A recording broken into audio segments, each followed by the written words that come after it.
envia um e-mail também quem ainda não conferiu. Vamos lá?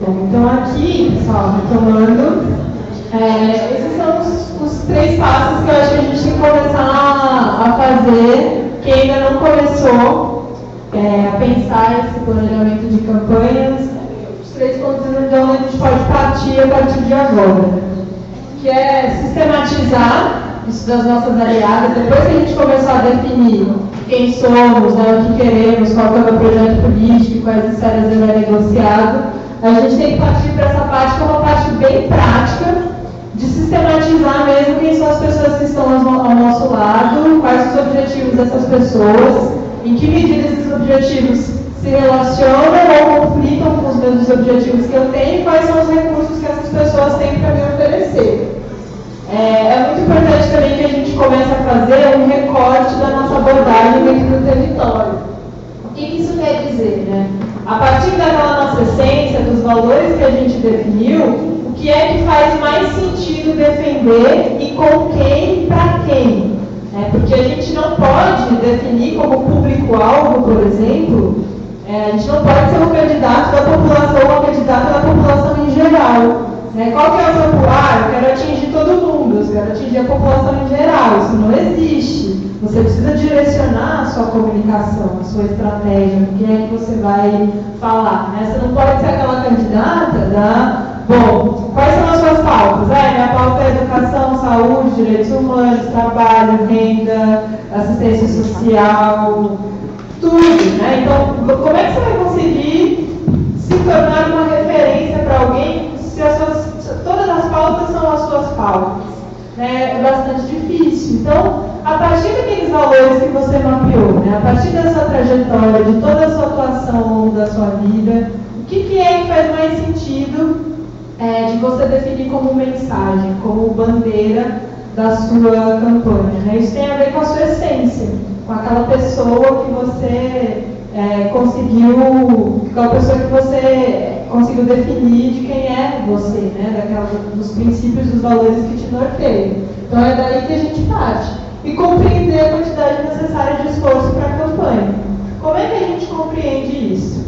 Indo a campo, indo para o território para entender essas questões. Então, tem 5 pessoas que você precisa definir, precisa conhecer. 5 tipos de pessoas, que se vocês ainda não têm essas pessoas na mente de vocês, saindo daqui vocês já precisam pensar nisso.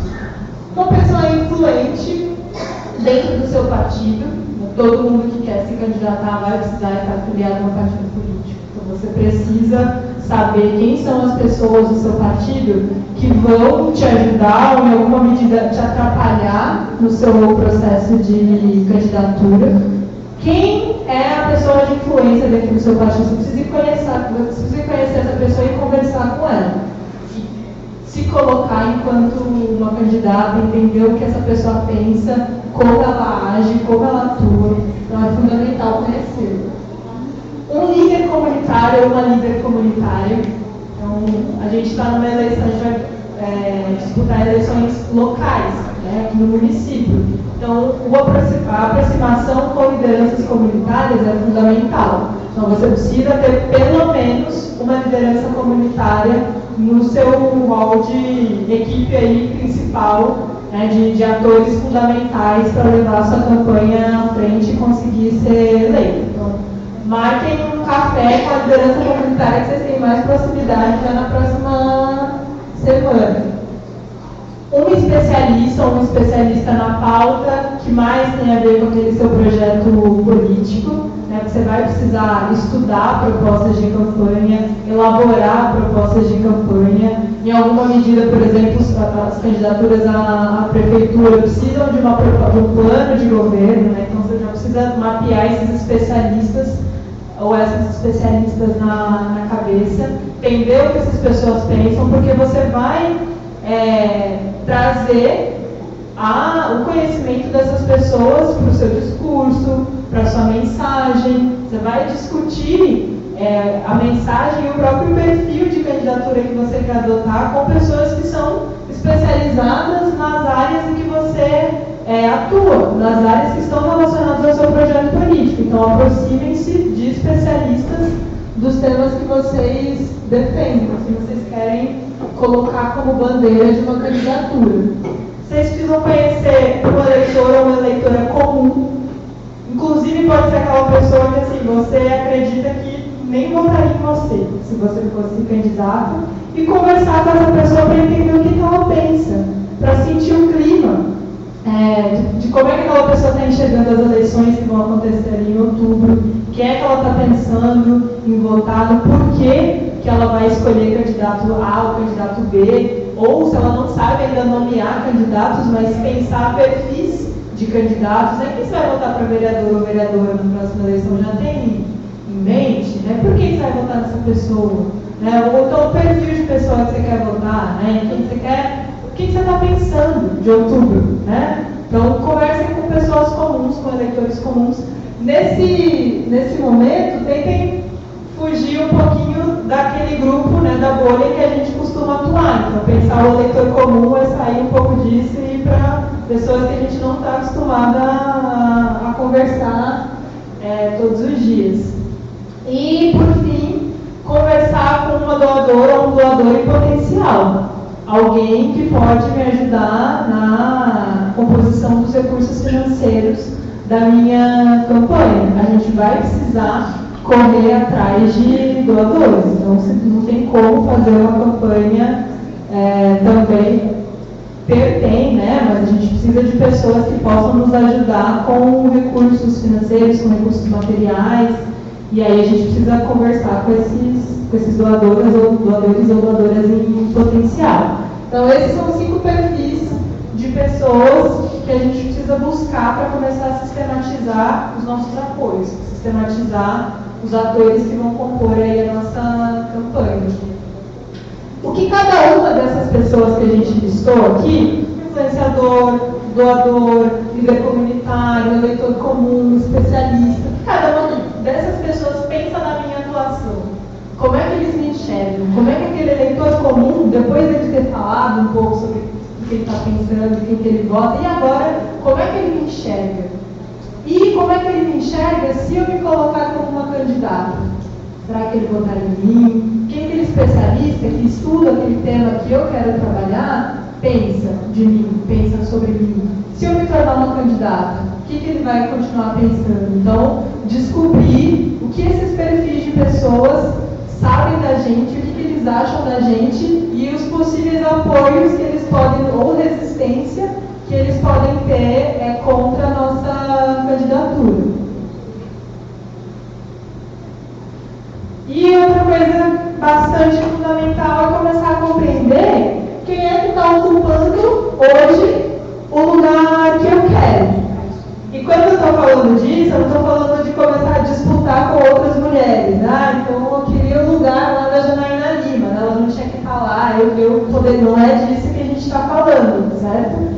É de mapear quem são as mulheres que alcançaram um posto que hoje eu quero e entender qual o caminho, qual a estratégia de campanha que elas adotaram para chegar naquele lugar. Se a gente tem como objetivo aqui ser eleita na próxima eleição, nada melhor do que a gente olhar para as pessoas que foram eleitas e entender o que eles fizeram. Seja para adotar alguns elementos que a gente considere pertinentes, seja para recusar algumas práticas que essas pessoas tiveram que eu não quero adotar. Mas a gente precisa reconhecer quais foram essas estratégias.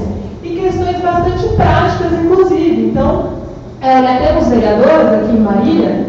Sim, né? Uma vereadora. Vai ficar um pouco reduzido. Mas buscar as informações de, por exemplo, quantos votos teve essa vereadora? Qual que era a trajetória dela? Né? Qual foi o projeto político? Qual que era o projeto político que ela tinha? Né? Em quais áreas de atuação ela buscou? A campanha, a base de campanha, a base eleitoral dela, né? Está localizada onde? Eu quero trazer essas pessoas que ela conquistou para mim ou eu vou tentar um outro tipo de público?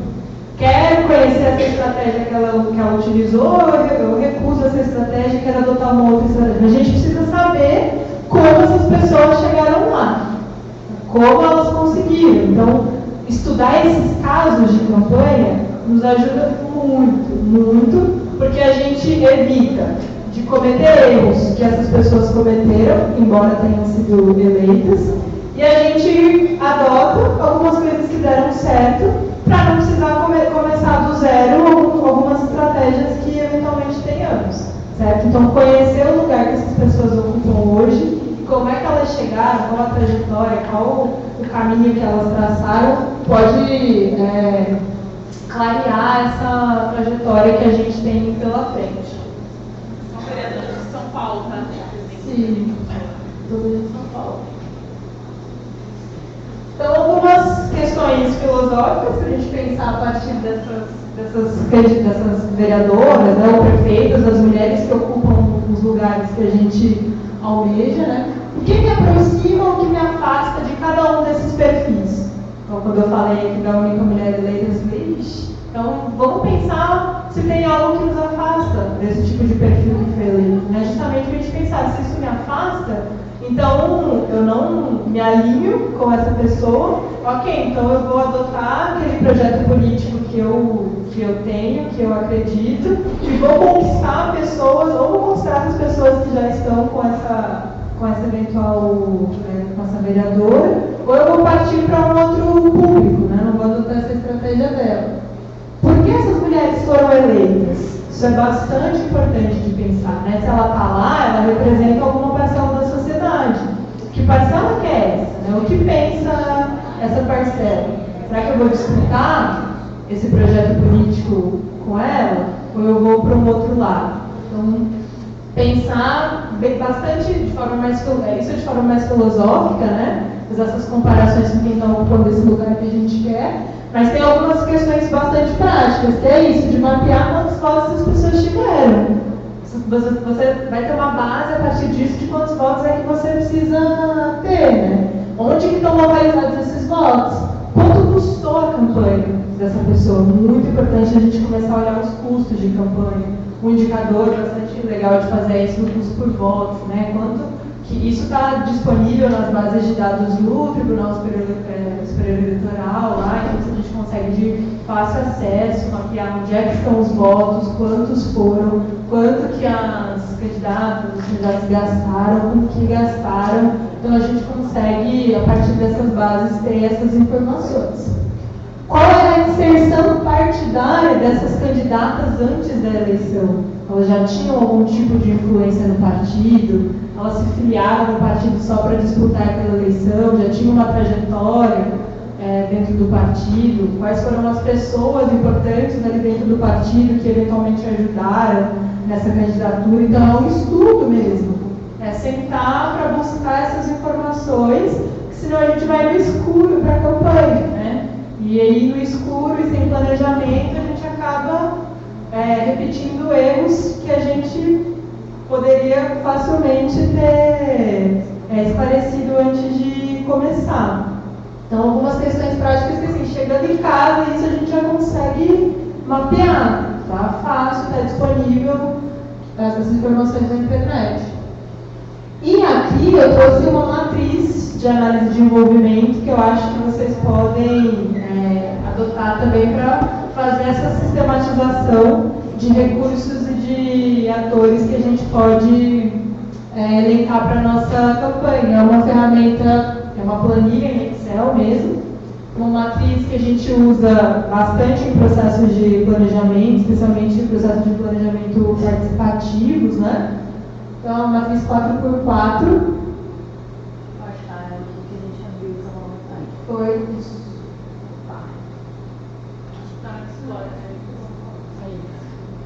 Eu acho que dá para ver um pouquinho, né?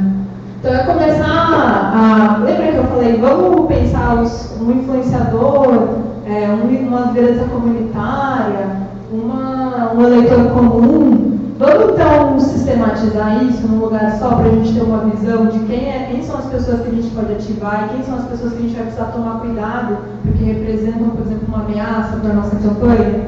Essa matriz ajuda muito nisso, né? Ali em cima a gente tem tipos, perfis de atores, então partidos, sindicatos, familiares, amigos, tudo isso vale, tudo isso é ator importante para planejar a nossa campanha junto com a gente e levar essa campanha para a rua. Movimentos sociais, organizações do terceiro setor, empresariado, sindicatos. Lá em cima, na linha dos envolvidos, a gente vai eleitando os nomes desses movimentos sociais, dessas organizações, das empresas, dos sindicatos, coloca lá na primeira linha.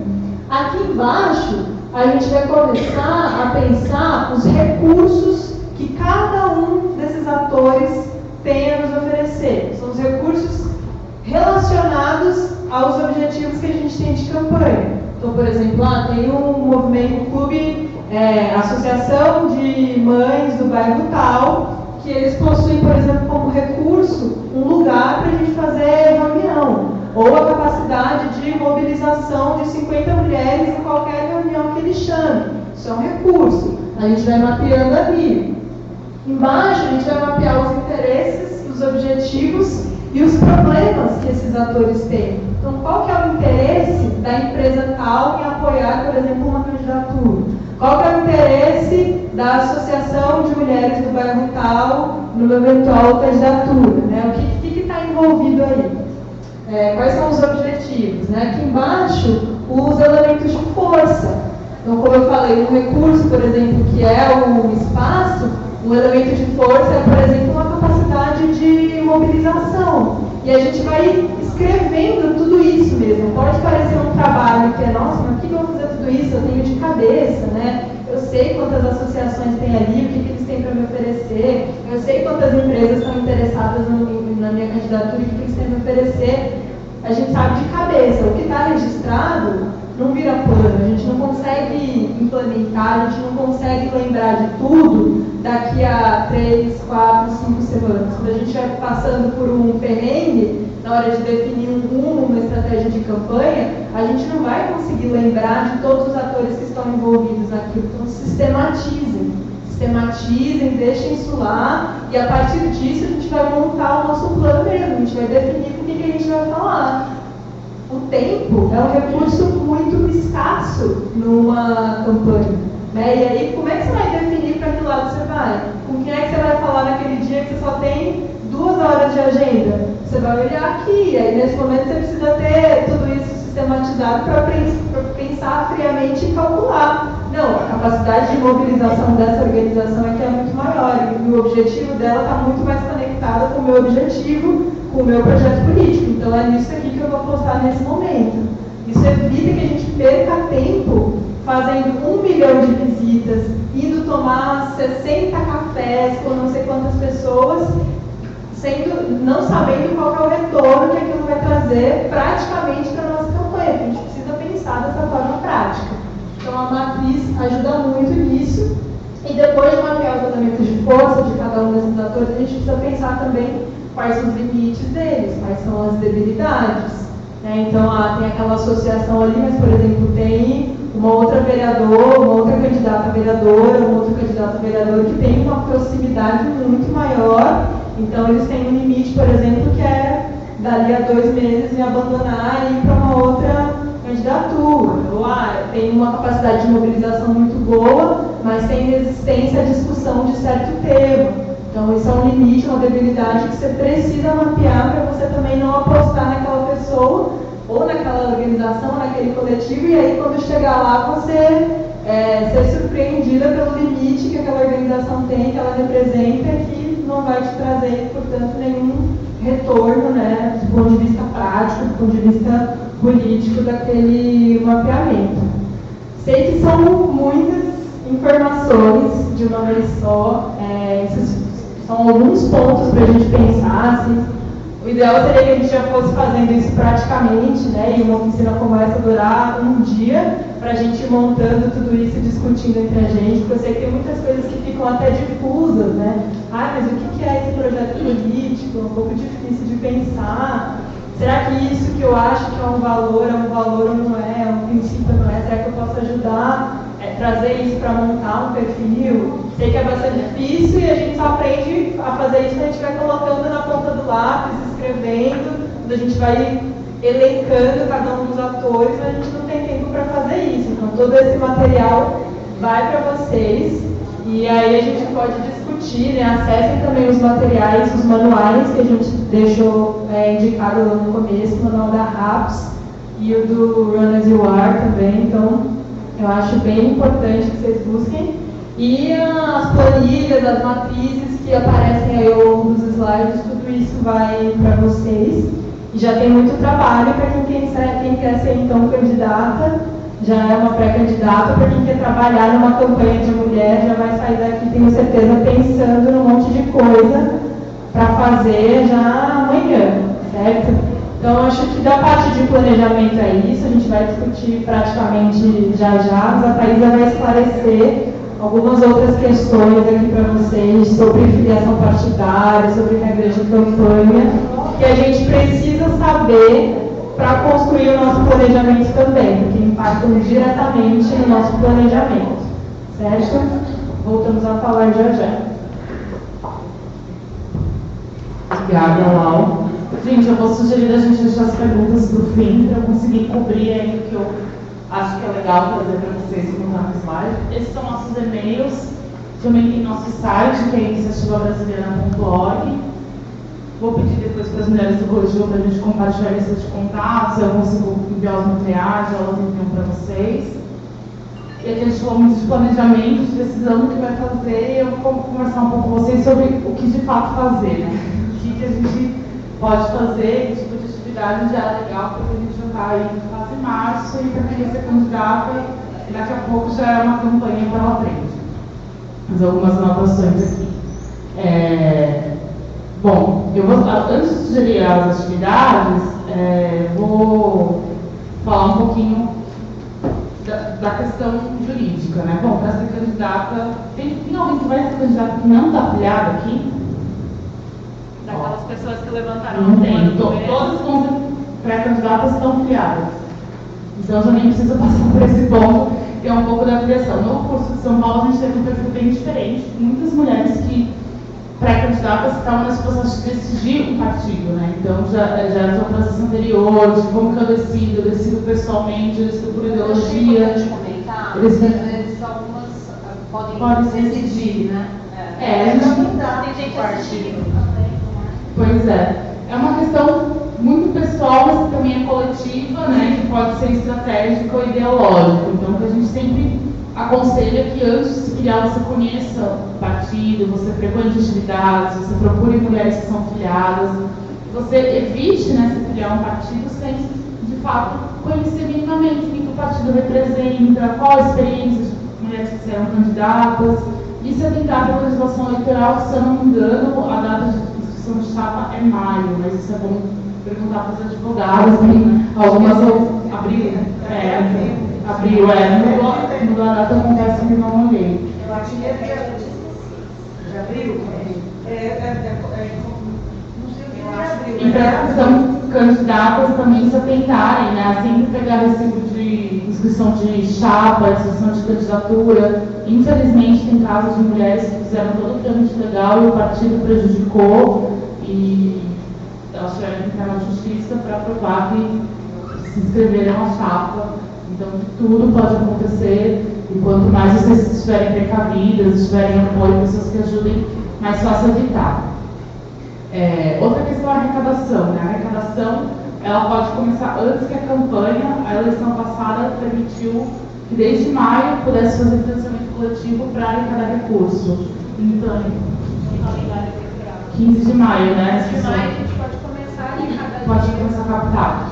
Então, bem antes da eleição, 15 de maio, certo? 15 de maio você não pode pedir voto, mas 15 de maio você já pode pedir dinheiro.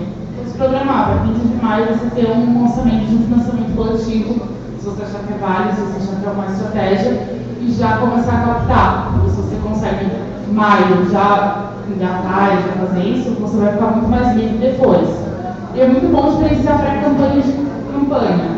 Aqui a gente está falando de pré-campanha, as atividades que eu vou falar ainda são de pré-campanha.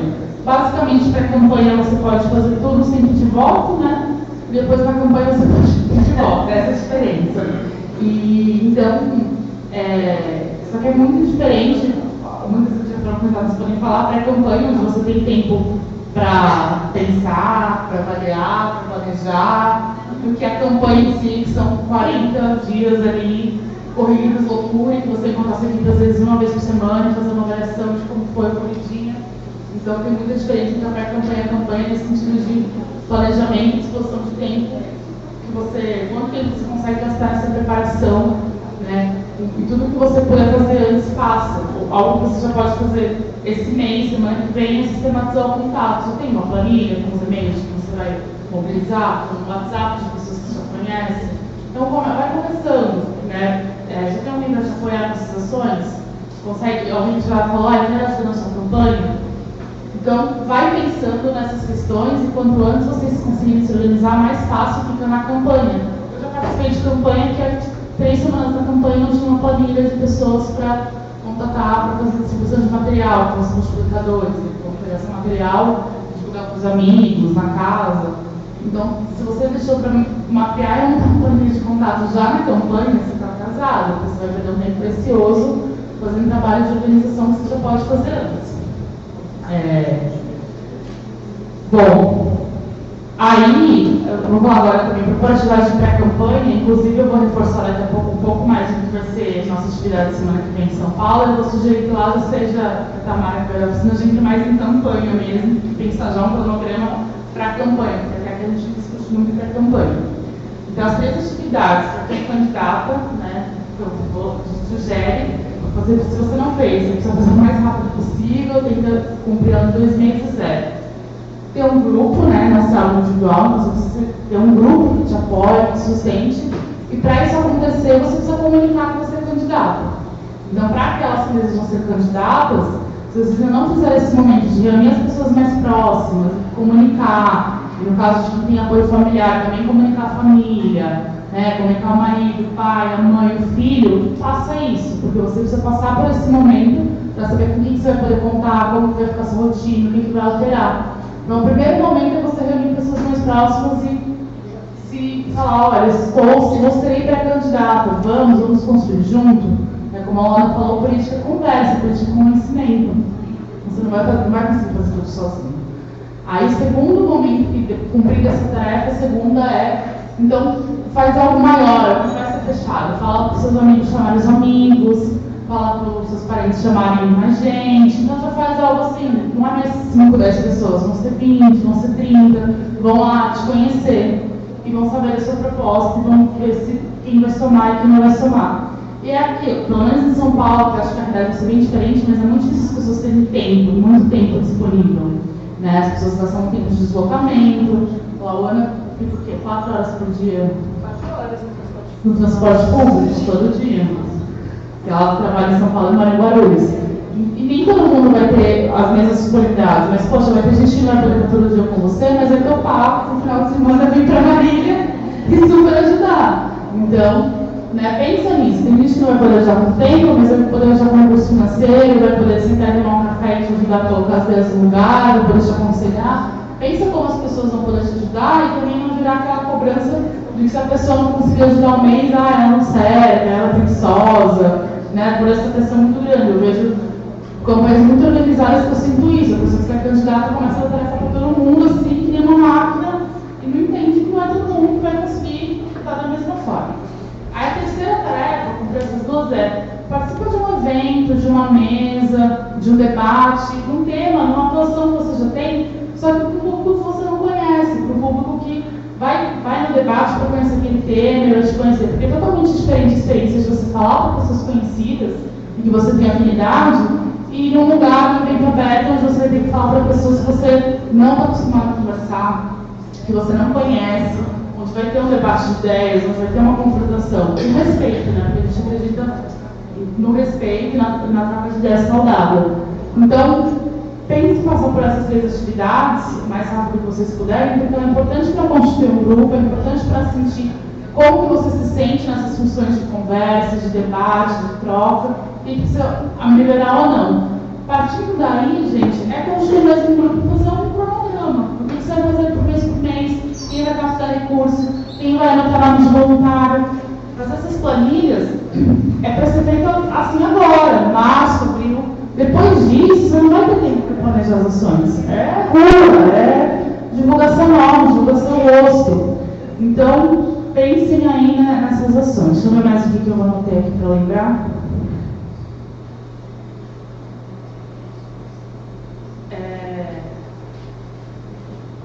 Bom, vou explicar um pouquinho quais atividades a gente tem previstas agora, né?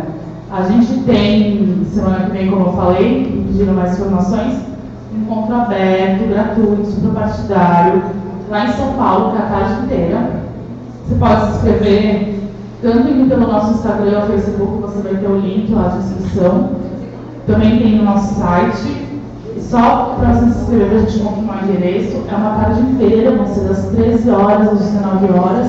A gente vai passar por tópicos como funcionamento do legislativo, executivo e relação entre eles, planejamento de campanha, que vamos sair um pouco de planejamento pré-campanha, que foi hoje, e vamos fazer um fechamento de algo que a gente valoriza muito nas nossas ações, que é uma troca de experiências, que a gente chama políticos, mulheres que foram candidatas, ou eleitas, uma conversa bem informal, um pouco roteirizada, onde na verdade é mais para trocar, para fazer perguntas, para elas contarem as estratégias, os desafios. Então é uma tarde inteira de formação, quem quiser ir, pode ir, está super convidada. Quem não puder ir, essa semana, semana que vem, daqui a 2 meses, vai ter outro encontro. A gente não tem previsão de outro curso, porque a gente está agora no financiamento para realizar, por enquanto a gente está participando assim, de convites como daqui de Marília. A gente agradece muito convite, muito que vocês se inscreveram, principalmente o coletivo de toda essa tarefa organizacional, que em São Paulo a gente faz também, então a gente faz a formação, o convite, faz toda a parte organizacional, dá um super trabalho. Então, agradecer todas, a prefeitura que topou apoiar, todos os apoiadores e do coletivo especial Thaís, que foi buscar a gente ontem mais de meia-noite, tá de motorista, tá levando a gente para cima e para baixo. Agradecer muito ela, a Laura também, que topou sair do trabalho, vir para cá, até pedir desculpa que a gente fez a oficina sentada, mas que a gente estava um pouquinho cansada, geralmente eu gosto de fazer essa oficina em pé, e hoje a energia está um pouco baixa. E para vocês acompanharem nossas redes, que a gente vai, sempre que puder, atualizar com material gratuito, chamar para essas atividades que a gente está fazendo, que a gente está conseguindo fazer no momento, que é colaborar. A gente não tem recurso para conseguir rodar o estado inteiro, mas conforme for possível, a gente vai atendendo os convites que estão surgindo. E quando acontece como aqui, que o próprio coletivo da cidade tem condições de organizar, fica muito mais fácil a gente conseguir aceitar. Então, se vocês tiverem esse tipo de convite, podem fazer, podem mandar mensagem que a gente responde. E eu acho que foi isso, já agradeci. Acho que agora a gente pode abrir para a parte de perguntas, ver o que vocês querem falar. Acho que legal vocês falarem não só do dia de hoje, mas do que foi o curso, o que vocês acharam, como hoje é o fechamento mesmo, deixar esse momento mais livre para vocês poderem compartilhar o que vocês quiserem. Obrigada, gente. Obrigada a vocês.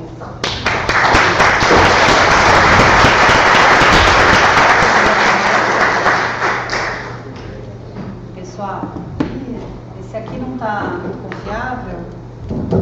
Alô? Aí, tem hora que ele funciona. Aí a gente leva até vocês, senão vocês vêm até aqui, tá? Como a gente está fazendo a transmissão online na nossa página, ao vivo, tem uma pergunta. Olha que chique, tem uma pergunta de um telespectador na internet. Na verdade é a Nayara, gente. Nayara, infelizmente não pode estar aqui hoje, mas está assistindo. E daí, na verdade, a Nayara tem 2 perguntas, mas acho que elas são relacionadas, né? Então eu vou ler aqui para vocês. A partir das esferas do projeto político, já atuando no terceiro setor, como ficar mais claro se eu devo ou não me candidatar? E depois ela coloca, estar no terceiro setor é estar representando a sociedade civil. Estarei de estar no espaço gestor representando a sociedade civil. Ao contrapor desses 2 papéis, existe uma incoerência no sentido da atuação enquanto liderança ou figura pública? Então, acho que essa questão de decidir quanto vale a pena ou não atuar, né, já no terceiro setor, também se candidatar, e se há alguma incoerência estar nesses dois espaços, acho que é algo nesse sentido. Beijo, Nayara. Bom, eu até acrescentaria uma esfera, né, que na verdade a gente pode, muitas aqui estarão em 3 esferas, na verdade, que é a sociedade civil, que acho que quem é ativista já é desde sempre, quem se considera, quem consegue perceber isso, a ação governamental, né, que quem vai para o governo, e a partidária, porque também não é necessariamente a mesma coisa, né? Não é porque você chega no governo e você vai implementar exatamente aquilo que você ou seu partido gostaria. Eu acho que a gente tem que sempre avaliar em que espaço a gente está, quem a gente está representando e no nome de quem a gente está falando. Então, a gente tenta sempre, por exemplo, na Brasiliana, ter muita peculiaridade em que momento a gente está falando como brasilianas, em que momento a gente está falando como pessoas, né? Então, uma coisa é ser chamada para uma atividade enquanto Thaís, eu dar uma opinião, outra coisa é a brasileira ser chamada para uma atividade e perguntar a opinião. A gente sempre tem que exercitar isso, porque aqui a gente está numa entidade, numa organização que é diferente. Ao mesmo tempo, sem cercear. Então, todas as que estão livres, todas as integrantes são livres para falar o que quiserem, desde que assinem como pessoas físicas, né, não como brasileiras.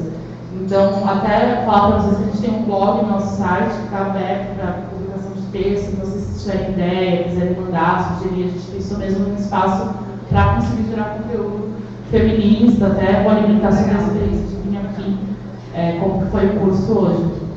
Então, sempre fazer esse exercício. E quando você está num partido e num governo, também, nesse momento eu estou falando como partido, eu estou falando como governo, muitas pessoas que no governo têm dificuldade de fazer essa distinção, né? Porque estão no governo, vão ter que concordar com tudo que o governo fala, assim que o governo, às vezes, é uma coligação que tem relação com o legislativo, que é o mundo, então você realmente tem que fazer esse papel de ponderação muitas vezes, senão você vai acabar podendo ir para um lado que não era o que você gostaria, o que você queria, porque na verdade você entrou no governo e virou só governo, se você fosse também sociedade civil, você também está com um partido, enfim.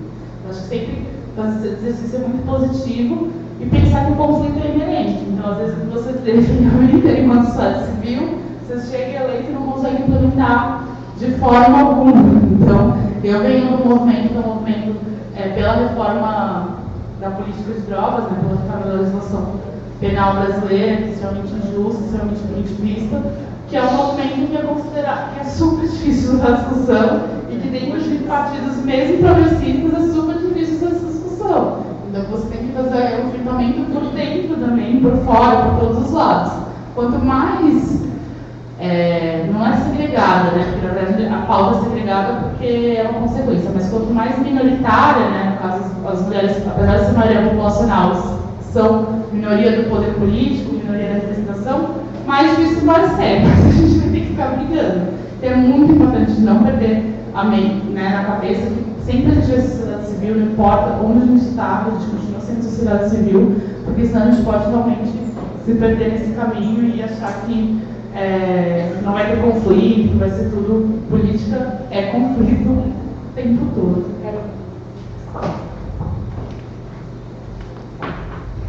Fazer um complemento para a Nayara num exemplo até mais básico, assim, que é muitas pessoas se candidatam sem conseguir fazer a distinção de quais são os papéis dos diferentes poderes. Então, do que é papel do legislativo, do que é papel do executivo. Então, acontece, inclusive, uma frustração quando você chega no cargo político, e acho que isso acontece especialmente de quem é eleita, para o legislativo, pensando em coisas que ela só conseguiria implementar se ela tivesse uma outra esfera de negociação.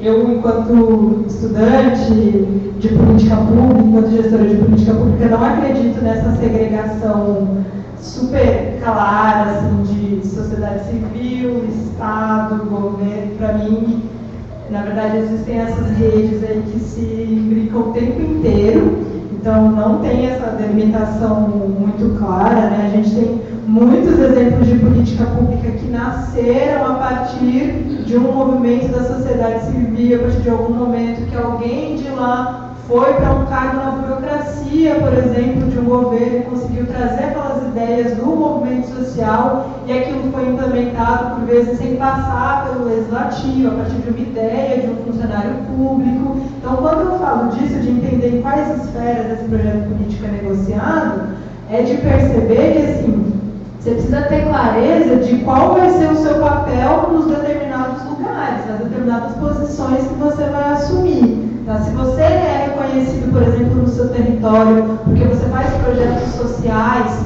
de educação, de cultura, porque você oferta oficinas na área de cultura, por exemplo, você promove o acesso à cultura e educação de jovens, carentes, você precisa entender que quando você entrar no legislativo, para você continuar fazendo esse tipo de trabalho, você vai fazer essa discussão no campo da legislação, no campo das leis. Então, percebe como é diferente a esfera de negociação? Você não vai poder implementar ali na hora a política pública e mandar dinheiro diretamente para aquela associação, para aquela atividade, sem aquilo passar, por exemplo, por uma discussão na lei orçamentária anual. E aí você pegar uma emenda que é da sua competência enquanto vereador, e destinar para aquela atividade.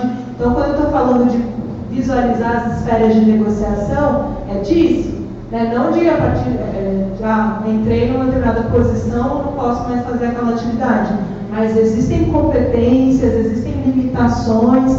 Quem está no legislativo atua de uma maneira. Pode influenciar o executivo? Pode e vai. Mas precisa entender quais vão ser as ferramentas que você vai usar. Pode ajudar aquela entidade da sociedade civil que você tinha ligação, que te ajudou na sua campanha? Pode e vai. Mas quais são os meios para você fazer isso? Você não vai ajudar enquanto vereadora da mesma forma que você ajuda como se fosse prefeita, certo? Então, ou da mesma forma que você ajuda como se você fosse presidente daquela associação ou fosse uma funcionária pública, uma burocrata, certo? Então, isso acontece de maneiras diferentes. Então, vamos entender que política pública que é essa, por onde que ela é negociada, quem são as pessoas envolvidas aí, como é que eu posso ajudar nisso, né? Como é que eu posso ajudar nessa negociação para isso ser implementado, para isso continuar. Então, as esferas de negociação, elas vão por aí, certo? Tem mais, gente? Vamos aproveitar. Tem ali, depois eu volto. Tá? Vamos erguendo a mão aí e vamos aprendendo.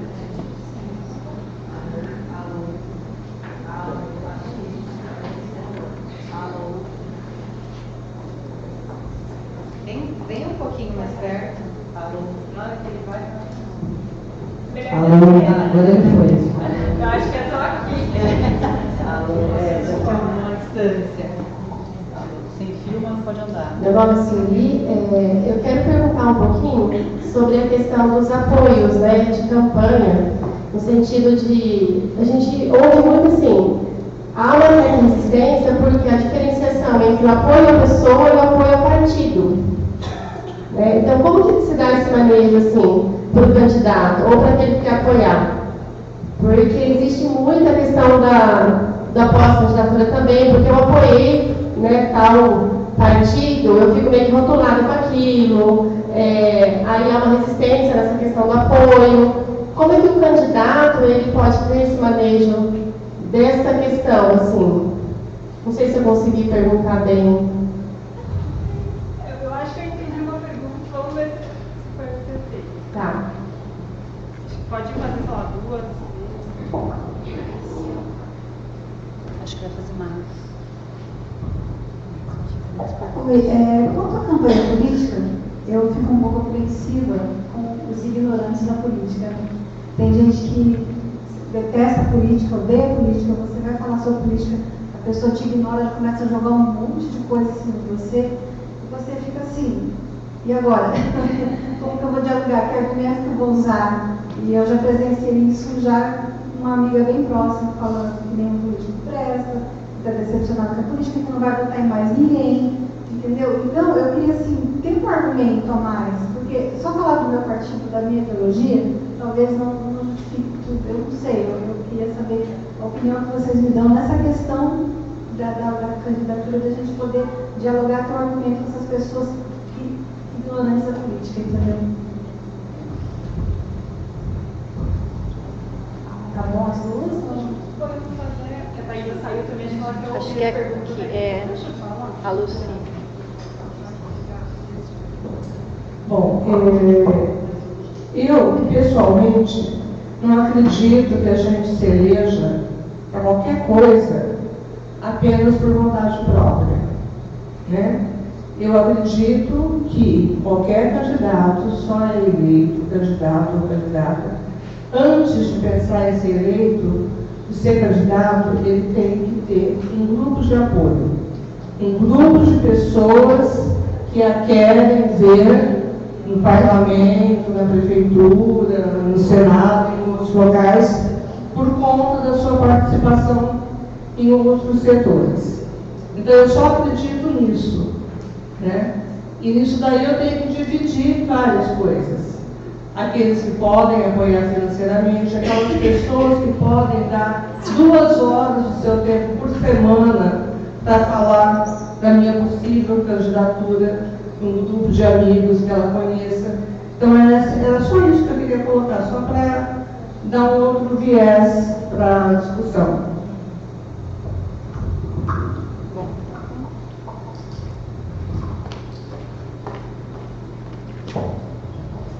Eu acho que a sua fala, por exemplo, está diretamente conectada com essa última mensagem que a Thaisa passou, né? Tudo vai começar a partir de um grupo. Então, a perspectiva que a gente acredita enquanto brasileiras é que assim, a política ela não vai partir do campo individual.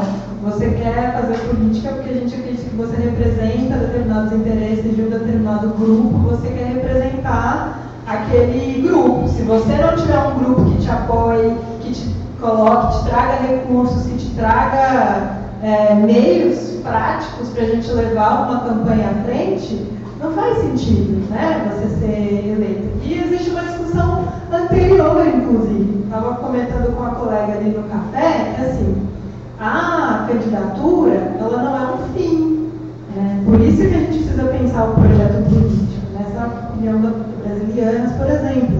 A candidatura, ela é um meio para que você consiga concretizar o projeto político que você acredita e que é um projeto político que foi construído a partir do grupo que você representa, dos valores que você representa, dos seguidores ou das pessoas que estão ali próximas a você. Então, o objetivo não é ser eleita em 2020, 2022, a ser deputada, você vai ser deputada para contribuir para alguma coisa, vai ser vereadora para contribuir para alguma coisa. Então, o objetivo específico é ser eleita, mas existe um objetivo geral aí que é um pouco maior, né? Que a sua candidatura e a sua eleição vai servir a esse objetivo. E claro, eu acho que de forma coletiva você tem muito mais sucesso, muita mais possibilidade de conseguir alcançar o sucesso dos objetivos que você deseja, né? Quanto à pergunta da colega de opiniões de como dialogar com pessoas, né, eu acho que é o que todo mundo quer saber, né, nesses momentos de demonização da política, de recusar tudo aquilo que vem a partir da política institucional. Eu acho que a gente tem, na verdade, uma grande missão, que é conseguir traduzir para algumas pessoas, fazer as pessoas entenderem que o nosso cotidiano é político, né? Que aquela discussão que ele está vendo ali, por exemplo, do aumento da conta de luz, ou do aumento do preço do gás, ou do filho dele que voltou com algum problema da escola,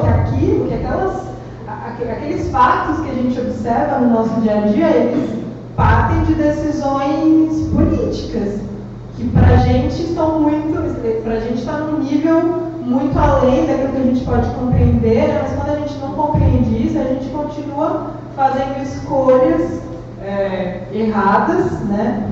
E a gente precisa mudar esse cenário. Quando o professor diz para mim, mas a política é tudo igual, mas aqui você me conhece, eu convivo aqui no seu dia a dia, eu trabalho aqui na UBS que você utiliza, eu sou professora do seu filho, você acha que eu sou igual a eles? Eu estou me colocando aqui enquanto candidato, por isso essa importância de falar que você é candidato para essas pessoas que demonizam a política. Eu estou aqui te propondo uma nova forma de fazer política, política, uma nova forma de dialogar sobre as ações, sobre o cotidiano. Você acha que eu sou igual, né? Lembra daquele exercício de perguntar ao eleitor comum o que ele pensa sobre você, né? O que ele acha da política, o que ele está pensando em votar nas próximas eleições? É para aprender a montar essa argumentação, né? De quando a pessoa diz, a política é tudo igual. Qual é o político que você gostaria? A política que você gostaria? Talvez eu represente esse perfil. Né? Então vamos dialogar sobre isso, vamos conhecer esses eleitores comuns e entender o que ele pensa. A pergunta da Sueli, vamos ver se eu entendi. Diferenciar o apoio à campanha, do apoio ao candidato e do apoio ao partido, né? Bom, primeiro que a gente está num sistema eleitoral que exige que a gente não pode ter candidaturas avulsas. Então, necessariamente para você ser candidato, você precisa estar afiliado a um partido político. E aí a Thaisa comentou sobre isso, né? Quem ainda não é afiliado e quer ser candidato, precisa pensar nesse partido político. O ideal é que você esteja dentro de um partido que você acredita no partido, né? Então, nesses casos, a gente, quando a escolha de por qual partido ingressar é uma escolha clara, uma escolha pensada, que você planejou antes, a gente acredita que não tem muito esse porquê de opor essas duas instâncias, até porque você se filiou a um partido. Você pode se criar por ou estratégia, né, para o seu partido que você acredita que vai te levar praticamente à vitória, ou a escolha ideológica, né, o partido que representa, tem algum tipo de alinhamento com o projeto político que você escolheu. Mas eu não sei muito bem se foi essa a sua...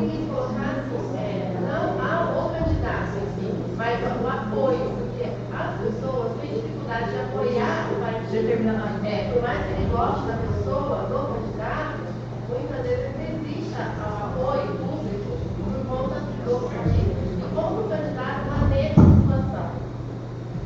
Eu vivi, na última eleição para prefeito, assim como em Guarulhos, a gente teve 16 anos de governo da prefeitura, né, do Partido dos Trabalhadores. E em 2016, assim como todo o restante do Brasil, o PT perdeu as eleições da cidade, porque a gente estava vivendo aquela super onda antipetista, que não adianta o que você conversasse com as pessoas queriam ver tudo na frente, menos alguém do PT, né? E aí a gente teve a adoção de algumas estratégias por parte do candidato a prefeito na época, que era, por exemplo, tentar desvincular a cor partido, sabe, dos materiais de campanha, e ainda assim não deu certo. Então eu não tenho para você a forma do que fazer, talvez a Thaisa consiga ajudar, mas eu lembro que esse era um argumento bastante presente, assim. Nossa, o candidato a prefeito foi um prefeito anterior que saiu com mais de 80% de aprovação, né? As pessoas reconheciam o trabalho dele, assim, de forma plena, você não tinha problemas com isso, mas aí logo depois, mas ele é do partido tal, né? Então, não sei. E aí a gente não conseguiu fazer a desvinculação, e na verdade eu acho que a tentativa de desvincular foi uma estratégia ruim, né? Porque aí a gente perdeu algumas pessoas que simpatizavam com a vinculação. Então, estamos testando aí algumas coisas. Eu quero fazer um comentário, que na verdade não é uma resposta, é o que eu acho, né, que infelizmente não tem muito jeito, porque tem uma demonização partidária muito grande, né, e os partidos têm problemas, a gente tem que reconhecer que os partidos têm problemas, mas não demonizando no sentido de não quero saber de partido. Aliás, a gente vê várias figuras que em 2013 demonizavam os partidos e foram eleitos. O Kim Kataguiri é um exemplo óbvio disso. Em 2013, vários do Estado de São Paulo que se colocavam como apolíticos, não serem políticos jamais, e depois que se nessa plataforma foram lá e se elegeram, né? Então, eu discordo muito desse ponto de vista, porque se você quer uma democracia pluripartidária, talvez não precisa existir mais de 30 partidos, talvez também é uma questão para a gente conversar como que se caracteriza existir mais de 30 partidos no Brasil.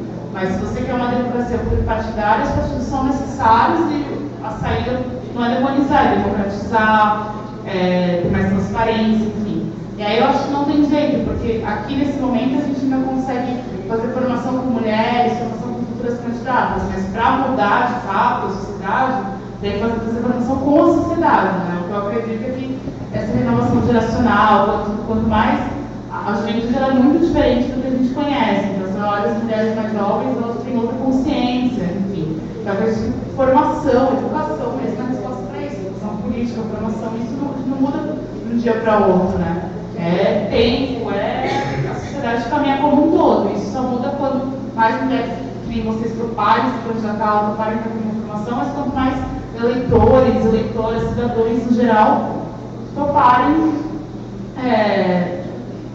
se formar e conhecer mais sobre política, porque não é do dia para a noite mesmo. A gente precisa não só vir aqui, mas como se multiplique, como vários coletivos podem fazer formações do tipo para a gente desdemonizar, né, tornar essa figura dos partidos outra questão, porque ok, eu conheço tem 1000 problemas dos partidos, né? Só que qual é a saída? Não tem uma saída. A saída realmente é democratizá-los. E aí você vê o processo que está acontecendo nos Estados Unidos agora, dá para tentar acreditar, né? Porque o Trump ganha, o democrata super se organiza, volta para a base, começa a fazer filiar o eleitor que não vota, porque a gente tem um nível de abstenção muito alto no Brasil, e vai atrás desse voto, entender por que você não vota, e aqui a gente ainda sente os partidos que saíram da situação, os partidos mais progressistas, não conseguindo se reinventar e não conseguindo atrair essas pessoas que não conseguem mais dialogar com partidos, né? E acho que a gente teve um mérito nesse processo brasileiro que foi justamente conseguir trazer muitas mulheres que não eram necessariamente partidos, que tinham afinidade, interesse por política, mas que não se viam na política partidária, porque eu venho de uma tradição partidária, eu sei que afasta muitas vezes, né? Os grupos partidários eles se fecham e começam a se fechar, e se fechar a pessoa não consegue uma porta de entrada, e conseguir trazer mulheres nesses espaços para explorar que elas se sintam à vontade, para elas conhecerem mais desse processo, porque eu acho que, não sei vocês, mas eu venho de uma família que não totalmente é política, que não sabe o que é política. Acho que é um processo de consciência, de formação, que você vai entender o que é política, para que serve. Acho que no meu caso, da aula, todas as mulheres brasileiras podem entrar na universidade pública, entender o que é uma universidade pública, e aquilo ela está com imposto, com dinheiro público. O que aquilo representou na nossa vida foi fundamental.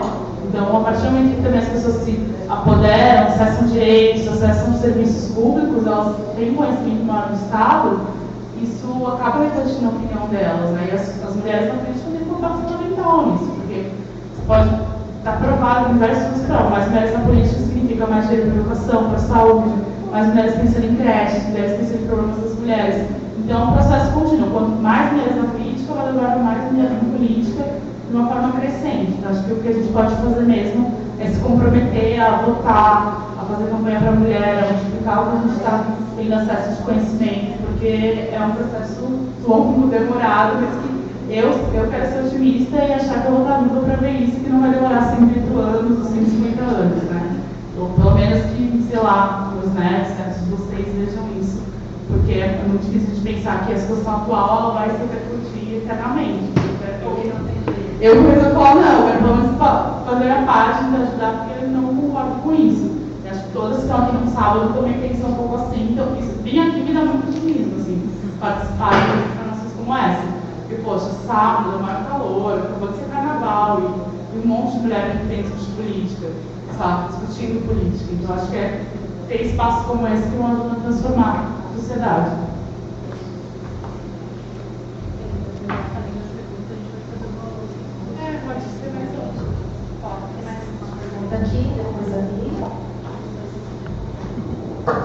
Eu só queria complementar, então, até em relação à pergunta que a senhora fez.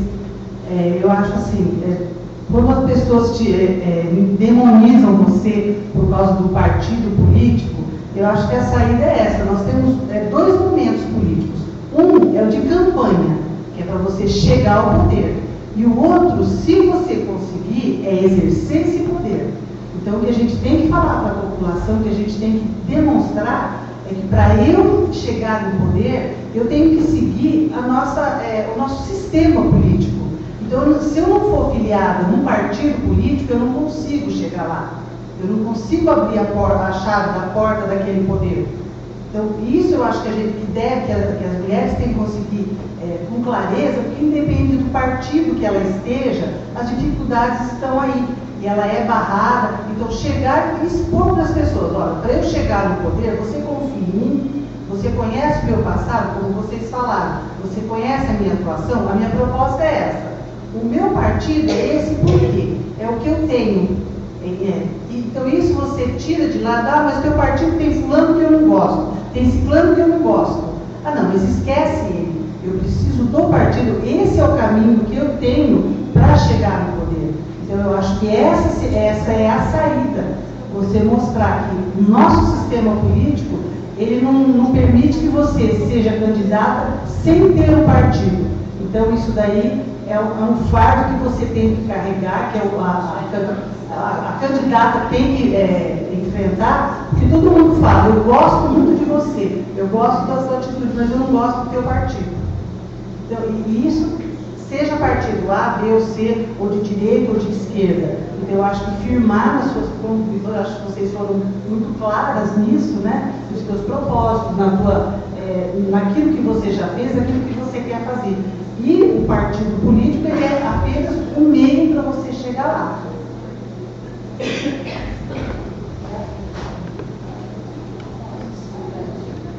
Oi, meninas. Minha pergunta é bem prática. Eu já me decidi como candidata, que eu vou, mas eu quero fazer uma pergunta bem objetiva. Assim. Já tenho feito esse trabalho de planejamento, né? Tudo isso, muito obrigada até antecipando por toda a explanação, porque me ajudou, já está me ajudando bastante. Em relação a nós estamos na fase da pré-campanha, né? Eu tenho conversado com as pessoas, mas é coisa muito no particular. Vocês acham interessante declarar-se publicamente em redes sociais como pré-candidato? Ou em que momento isso seria interessante fazer? Ou não é interessante fazer? Continuar nos bastidores? Falar sobre isso. Obrigada.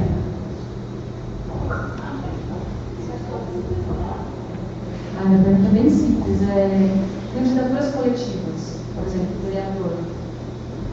Mais de uma pessoa ocupando o espaço de um vereador para poder tratar.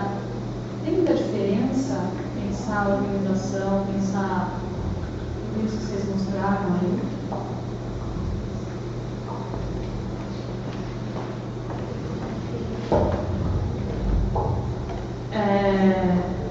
Eu acho. Como que é seu nome? Carmen. Eu acho que não tem uma resposta específica, porque depende muito da sua realidade de vida. Então, tem gente no curso, por exemplo, que é funcionária pública e não pode declarar, depende do seu emprego, depende da sua realidade, de como está a situação. Se estiver tudo tranquilo, se você tiver uma ocupação que te permita, aí é uma decisão sua se você vai declarar publicamente ou não. Só que o que precisa é, pelo menos, as pessoas mais próximas, seu grupo, já saberem. O momento de colocar na internet, muito pessoal. Tem pessoas que colocaram um ano atrás, já não é candidatas, tem pessoas colocando agora. Eu acho que você tem que sentir o que você quer passar para essas pessoas, a comunicação, e ver se você já tem pronto. Então, eu já tenho a foto que eu quero me anunciar pré-candidato, eu já tenho texto de apresentação. Então, vai pensando nisso, na hora que você se sentir confiante, se declara pré-candidato. Eu acho que não é bom deixar para depois de maio, porque maio você já pode arrecadar dinheiro, é bom você aproveitar esse tempo. Se abril você já vai ter que se registrar, as pessoas vão ficar sabendo mais ou menos, né? Porque acaba que todo mundo, ainda mais aqui na cidade menor, todo mundo vai ficar comentando, não vai ser muito segredo. Então, por que não, né? Se comunicar que é. Mas isso também acho que é o momento de se sentir pronta, preparada, chegou a hora, é o momento que está falando disso. Eu acho que muita gente que anunciou muito antes não estava no peito certo, porque as pessoas não estavam nem falando de eleição no passado. Então, talvez, sei lá, maio comece a falar mais de eleição, por que não? Já é a hora. Não deixar para muito em cima da hora, né? Eu sei que vocês ainda têm essa vantagem da cidade ser menor e conseguir percorrer mais, a cidade circular bem mais aqui em São Paulo, que se for deixar para a última hora não dá, é loucura, agora eles estão numa cidade grande. Mas pensa nisso, senta com as pessoas que estão te ajudando, conversa uma estratégia.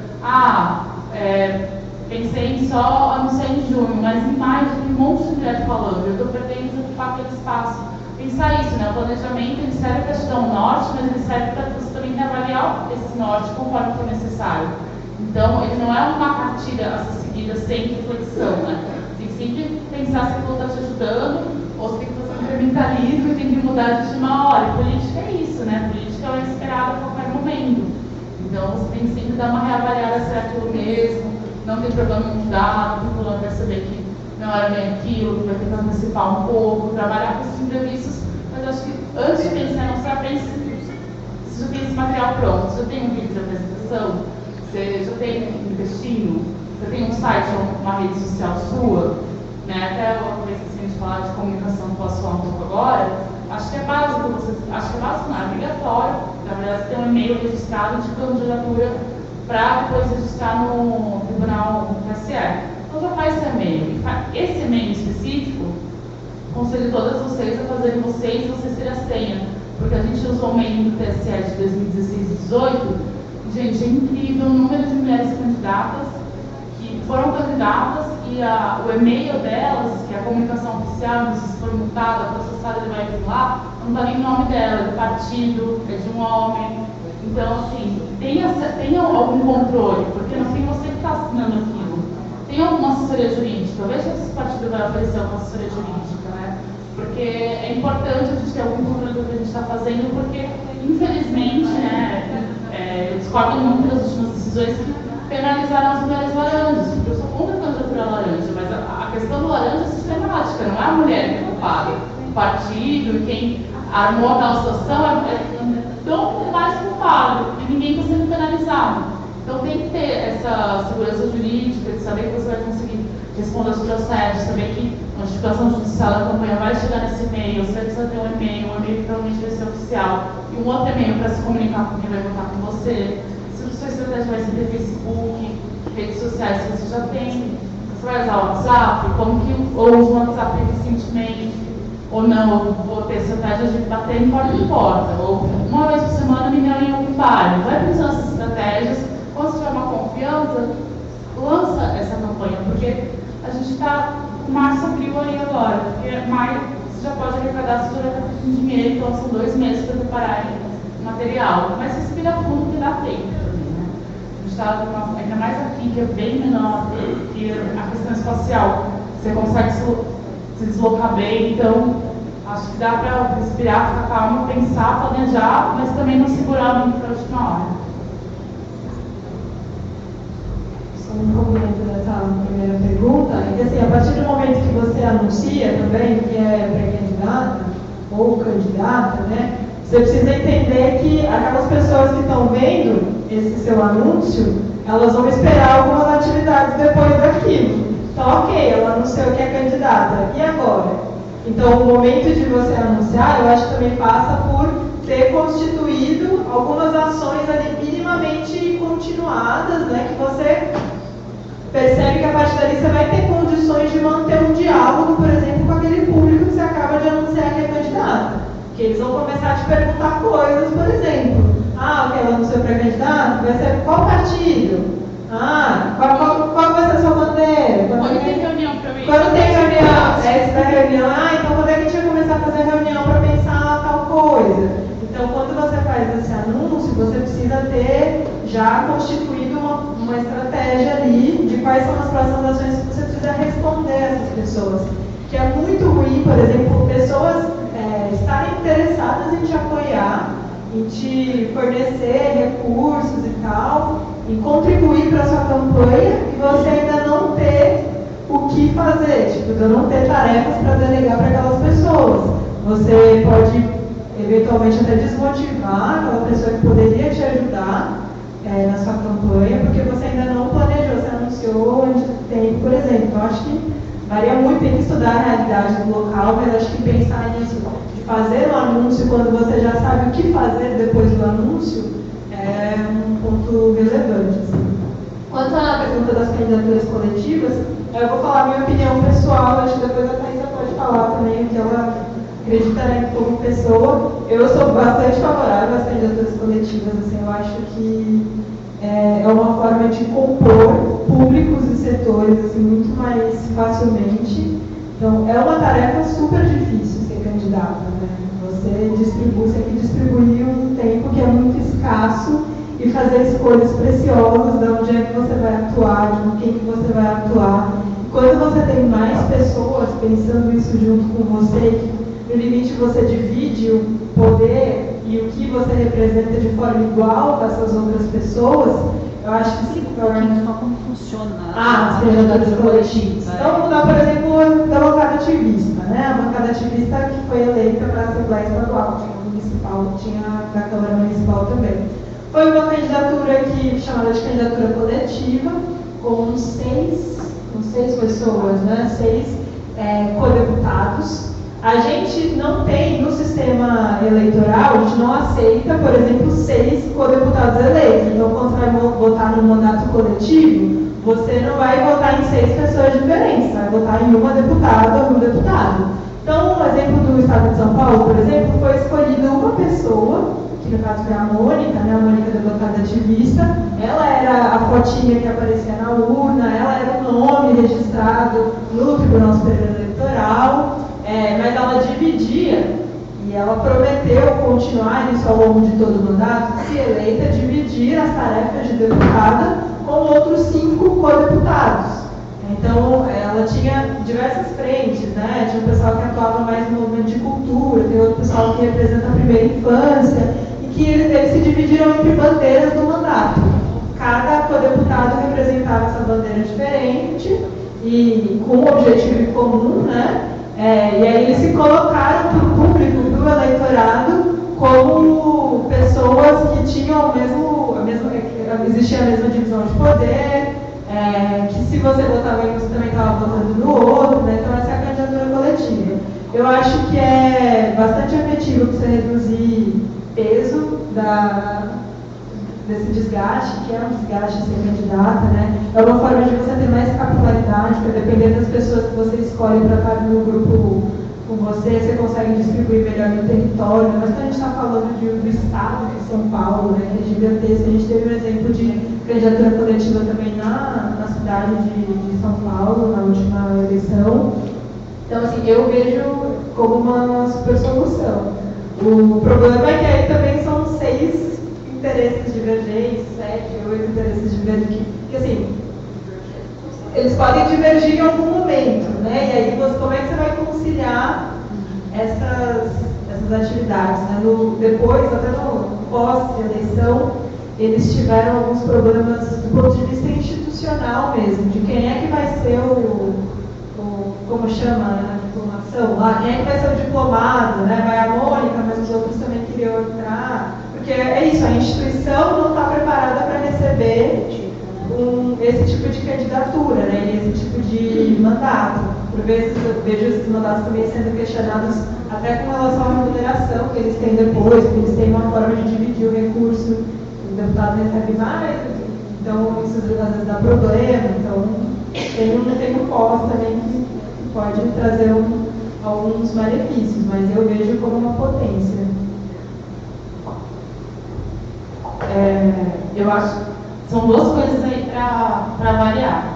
A primeira é que a maior parte dos exemplos que a gente tem de candidatura coletiva ou são em cidades de mais de 200 mil habitantes ou a nível legislativo de assembleia.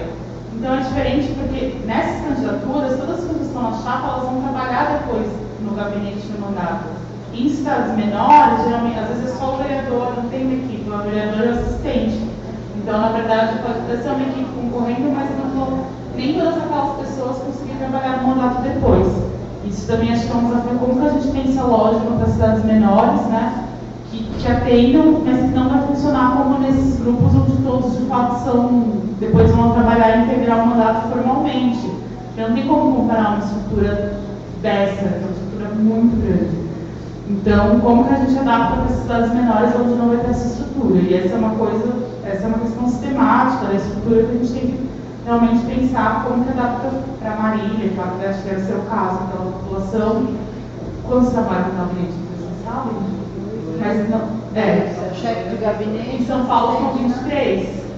Então, como que é mais fácil pensar um pouco? Na LESP são 20, até mais assessores, 22. Então, ok, vão ser 6 codeputados e não vão ter 16 assessores. Ou um chefe de gabinete, 15 assessores. Então, é uma lógica bem diferente de como a gente tem que pensar para cidades menores. né? E como que a gente pensa isso? A Maria Janeiro está pensando em Jundiaí e pensa fazer um mandato aberto, a gente vai ter empresas que vai, que essa pessoa sabe que ela, apesar de ser aberta, ela não vai trabalhar depois, porque não vai ter uma vaga, infelizmente, remunerada para ela, porque a estrutura da cidade é outra. E outra questão política, né? O que você acredita como política e como você quer estar lá. Acho que para muitas mulheres alivia um pouco, né? Poxa, não é algo mais pessoal, né? Não é algo mais exclusivamente meu, não é só meu nome, é um grupo, um coletivo. Então, acho muito bom por esse lado. E acho que essas questões do dia a dia, elas vão existir, né? Pode dar conflito, porque realmente vocês não estão preparadas para esse tipo de atuação. Mas os grupos que conseguiram chegar lá, eu acho que foi muito benéfico para um grupo super representados, né? Tanto a Gabinetona, que era lá de Belo Horizonte, que a Aura saiu, ou a Mônica, são mulheres negras, são mulheres relativamente jovens, com poder para a questão feminina, e conseguiram chegar no poder porque pensaram novas formas de organização. E sempre pensar se aquilo é bom e serve para você, né? A Marina Loa, ela comentou que ela era de uma chapa coletiva em 2016 e que ela decidiu em 2018, ela era da bancada ativista, ela decidiu fazer a candidatura dela própria porque ela achou que ela comentou isso na formação, achou que sair em grupo era problema mais na frente, que ela não conseguia implementar a agenda que ela defendia. Então ela decidiu uma candidatura sozinha e deu certo, os dois foram eleitos, né? Então pensar um pouco também o que serve ou não. Acho que algo que a gente ainda não está experimentando é para o executivo, né? A gente ainda pensa realmente na figura, uma figura como representação. E ainda como demoniza os partidos, a gente nem pensa como o partido é a chapa, assim, a pessoa, né? Então isso também é muito problemático. E acho que esses modelos eles são muito benéficos para as mulheres que têm dificuldade de acessar o poder, para grupos subrepresentados. Mas aí a gente também tem que ver um pouquinho, porque são muito novas essas experiências, né? É muito pouco tempo para a gente conseguir também avaliar. Mas a experiência da bancada ativista tem sido bem interessante. E também tem várias chapas saindo na região de Cotia, saiu em 2016, vai sair de novo. Então é uma forma também de atuações mais regionais, né? Agora vocês vão sair para candidato ao municipal. Quem sabe algumas de vocês, quando for candidato estadual, não querem somar forças, então juntar as cidades próximas e ser uma chapa, porque isso junta muitas forças quando a candidatura é estadual. E ajuda a pensar essa dinâmica, né? Porque geralmente você vai ser candidato mais de uma vez, então, quando eu for para a cidade, então eu posso ser individual, quando eu for para o estado, vou juntar mulheres da minha região, ser candidata, deputada. Acho que a gente precisa observar que é muito novo, mas tem essa limitação nas cidades pequenas de pensar mais ainda como vai ser a prática da coisa.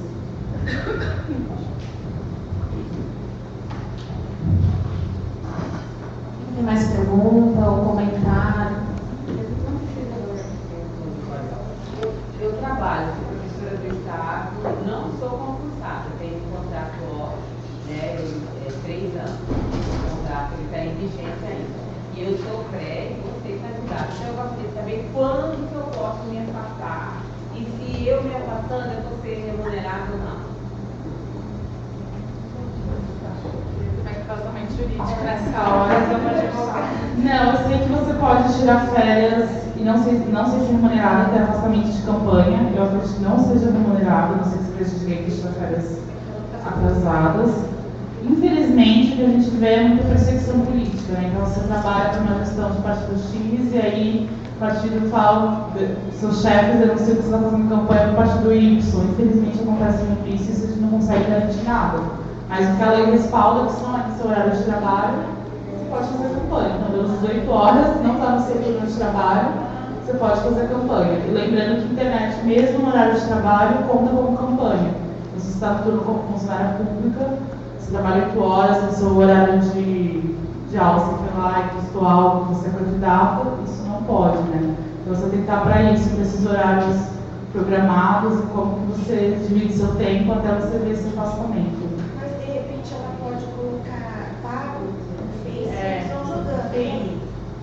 Eu acho que isso precisa mesmo de uma advogada para aconselhar vocês, mas se for posto programado é diferente, né? Porque aí é programado no horário de trabalho. Mas tomar cuidado com isso, principalmente com perseguição política, porque tem muitas pessoas que fazem tudo corretamente só para perseguição, porque é isso, elas trabalham numa gestão que não é a que elas estão apoiando politicamente. Então, a gente, em 2018, eu vi bastante casos disso, posto funcionário, com Suzano, querem fazer campanha, e eles denunciam que eu estou fazendo campanha, o que eu posso fazer. Infelizmente, não tem muito o que fazer, né? Porque até ter uma resposta oficial para isso, vai ter que passar na campanha provavelmente. Então, é bem complicado essa questão de segurança jurídica. Mas é isso. Não sei o que vai fazer, eu tenho candidato para segurança do Partido do Polo Jurídico, assessoria jurídica. A Paula, que é uma advogada de São Paulo, direito eleitoral, fez algumas formações e estudados com a gente. E a gente espera conseguir estruturar mais e ter recursos para poder pagar, inclusive, advogados, consultores, para ajudarem essas oficinas, porque são muito importantes para a gente saber, isso é pelo menos o básico, se iniciar. Acho que por hora buscar a orientação do partido que você já é criada, porque assim, eles têm uma assessoria jurídica. Eu acho que no caso dela, tem o agravante de categoria órgão, que é substituta, ela não é efetiva. Ela não é efetiva.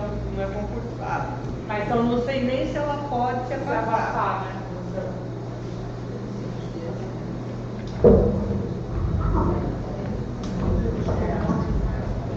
Se mais perguntas, a gente pode também fazer comentários sobre o curso, que é muito importante, tanto para as meninas aqui da Brasilianas, quanto para nós do coletivo.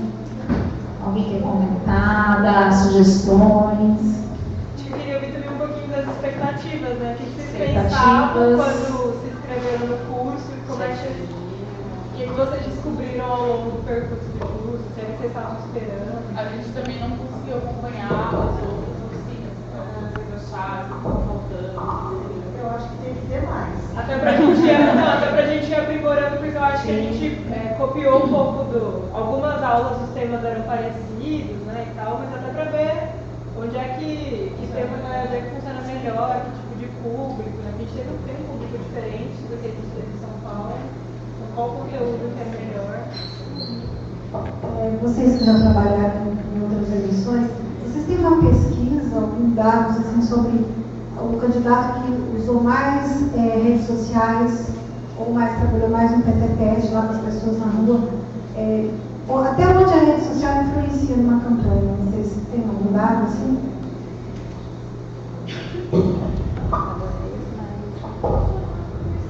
tarde. Eu só quero agradecer vocês. Gostei muito do curso. Perdi o primeiro dia, mas vi os outros dias. Gostei muito. Vocês estão de parabéns. As meninas daqui estão todas de parabéns. Que repita mais cursos como esses para a gente. Que a gente nunca sabe tudo, tem que aprender mesmo. E eu quero agradecer a todos vocês de coração. Um beijão para todos. Obrigada. Vamos logo elas voltam. Mais alguém para falar? Gente, vamos falar. Eu também vou na linha da colega, só tenho a agradecer. Tinha uma expectativa em relação ao curso que foi plenamente satisfeita. Achei que essa ideia, né, de ter uma parte mais, não sei se posso falar teórica, mas foi meio uma palestra, uma apresentação, e depois falar da experiência das mulheres foi muito enriquecedor. Não sei vocês, mas acho que a maioria, se a gente ficasse aqui o dia inteiro, a gente, o tempo passava, nossa, já foi, queria ficar mais, queria ouvir mais, então foi muito bom. Como uma sugestão, eu acho assim, eu fiquei com vontade de ter talvez uma bibliografia, talvez as pessoas que trouxessem, já como uma tarefinha, eu sei que às vezes são voluntárias, mas fala, já indicam os livros para a gente poder ler depois, ou dar uma aprofundada, isso seria muito legal, mas os slides foram disponibilizados, foi tudo ótimo, né? Então só um plus, então eu também só tenho agradecimento a vocês e agradecer as meninas que receberam a gente super bem, muito organizado, então foi um privilégio participar. Muito obrigada mesmo. Mais alguém? Acho que acabou. Eu queria agradecer, eu gostei demais, porque assim, eu assisto um pouco de política, da Assembleia e tal, mas vim aqui, ouvi vocês falar, nossa, foi muito bom, eu gostei bastante. Vocês estão de parabéns e eu espero que tenha mais. Essa gente. A gente ouviu isso.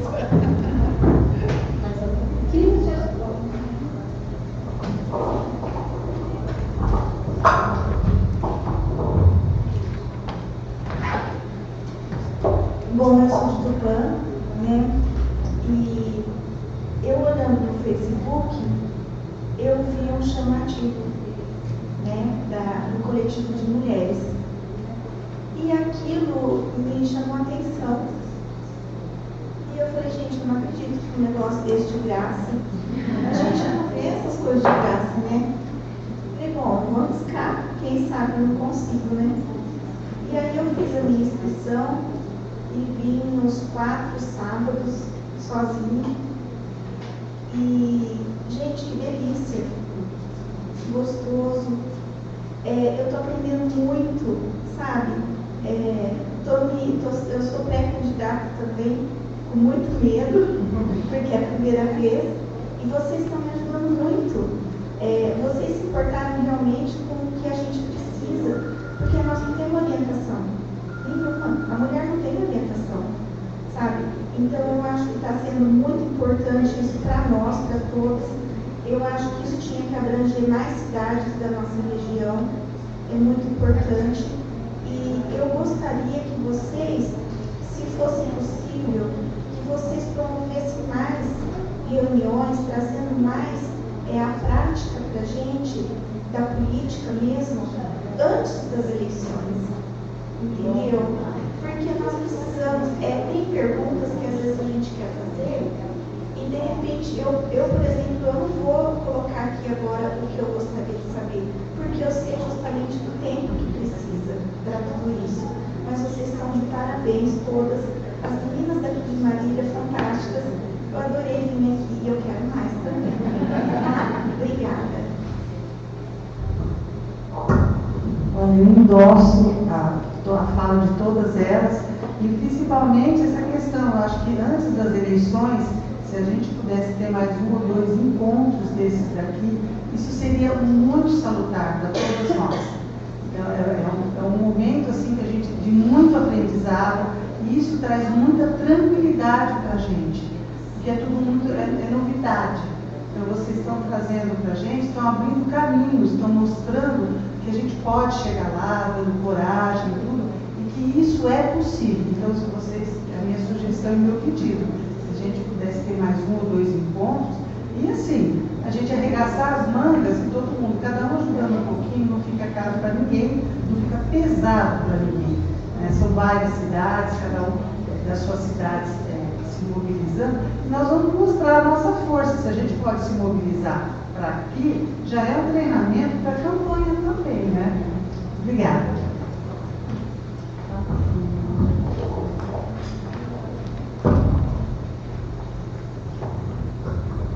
Eu queria parabenizar a todos aqui que estão presentes, principalmente a equipe, e que se saia daqui, e cada uma de vocês que estiverem aqui, um multiplicador, uma multiplicadora, porque todos esses conhecimentos que nós adquirimos aqui, nós temos que levar lá para fora. O aprendizado que eu mais assim, me direcionei dentro do curso, né? Não fiz perguntas, mas fiz várias anotações, é que a mulher precisa valorizar a mulher. A mulher não tem que ser inimiga da própria mulher. É isso que nos deixa sempre fora da política. Hoje, se uma mulher ela é tua amiga, enquanto ela não sai para concorrer com o cargo, aí a hora que ela já vai para concorrer, seja o cargo que for, seja num conselho, seja dentro da própria política, a mulher já vê ela como uma rival, que ela está subindo, que ela está querendo ser mais do que você, e isso daí tem atrapalhado muito nós, mulheres, dentro da política, dentro dos conselhos municipais, que é onde as mulheres têm que estar lá como liderança. É muito difícil nós chegarmos como mulher dentro das lideranças, dentro dos conselhos. Isso é muito difícil, a gente às vezes fica 6, 7, 8 anos disputando em volta, porque geralmente é só homens que vão. E quando a gente vem de uma liderança de bairro, que vem de lá da base, né, que é onde nós temos por obrigação formar cidadãos, e principalmente as mulheres, que as mulheres têm que ter outra visão, ela não tem que julgar a mulher pelo sexo, pela religião, pela cor, mas pelo fato de ela ser mulher como você. Né? Então você tem que, se ela vai, opa, vamos junto. Não, deixa ela ir, eu não vou. Então, como eu já senti todos esses aparatos que eu senti, que eu estou citando aqui para vocês, na pele, o que eu peço? Para cada um de vocês que aqui participarem, seja uma multiplicadora. Porque eu tenho um trabalho de violência contra a mulher que eu comecei lá atrás, sozinha, depois foi de 5, essas 5 foram multiplicando. Hoje eu tenho um trabalho muito grande que eu não posso divulgar porque é uma coisa bem reservada. Então sejam vocês também nisso. Porque eu comecei lá atrás com 20 anos, hoje eu tenho 58 anos, então eu estou envelhecendo, mas eu já estou preparando mulheres, não homens, para poder fazer essa roda girar. Então eu queria que vocês fizessem isso dentro da política, dentro do país, dentro do nosso município, para baixar e por fora os coronéis que nós temos dentro dos municípios. Nós somos capazes. Tá? Hoje eu peguei, tem a doutora Paloma aqui, muitos que estão aqui, até tenho uma amiga aqui que é conselheira junto comigo no Conselho Municipal da Saúde. É o conselho mais importante que nós temos dentro do município. Quando eu venci essa última eleição, eu senti o preconceito dos colegas que estavam lá dentro. Mas eu já fui preparada para isso, porque eu tive 8 anos para correr pelas beiradas, para poder me capacitar, para poder estar onde eu estou.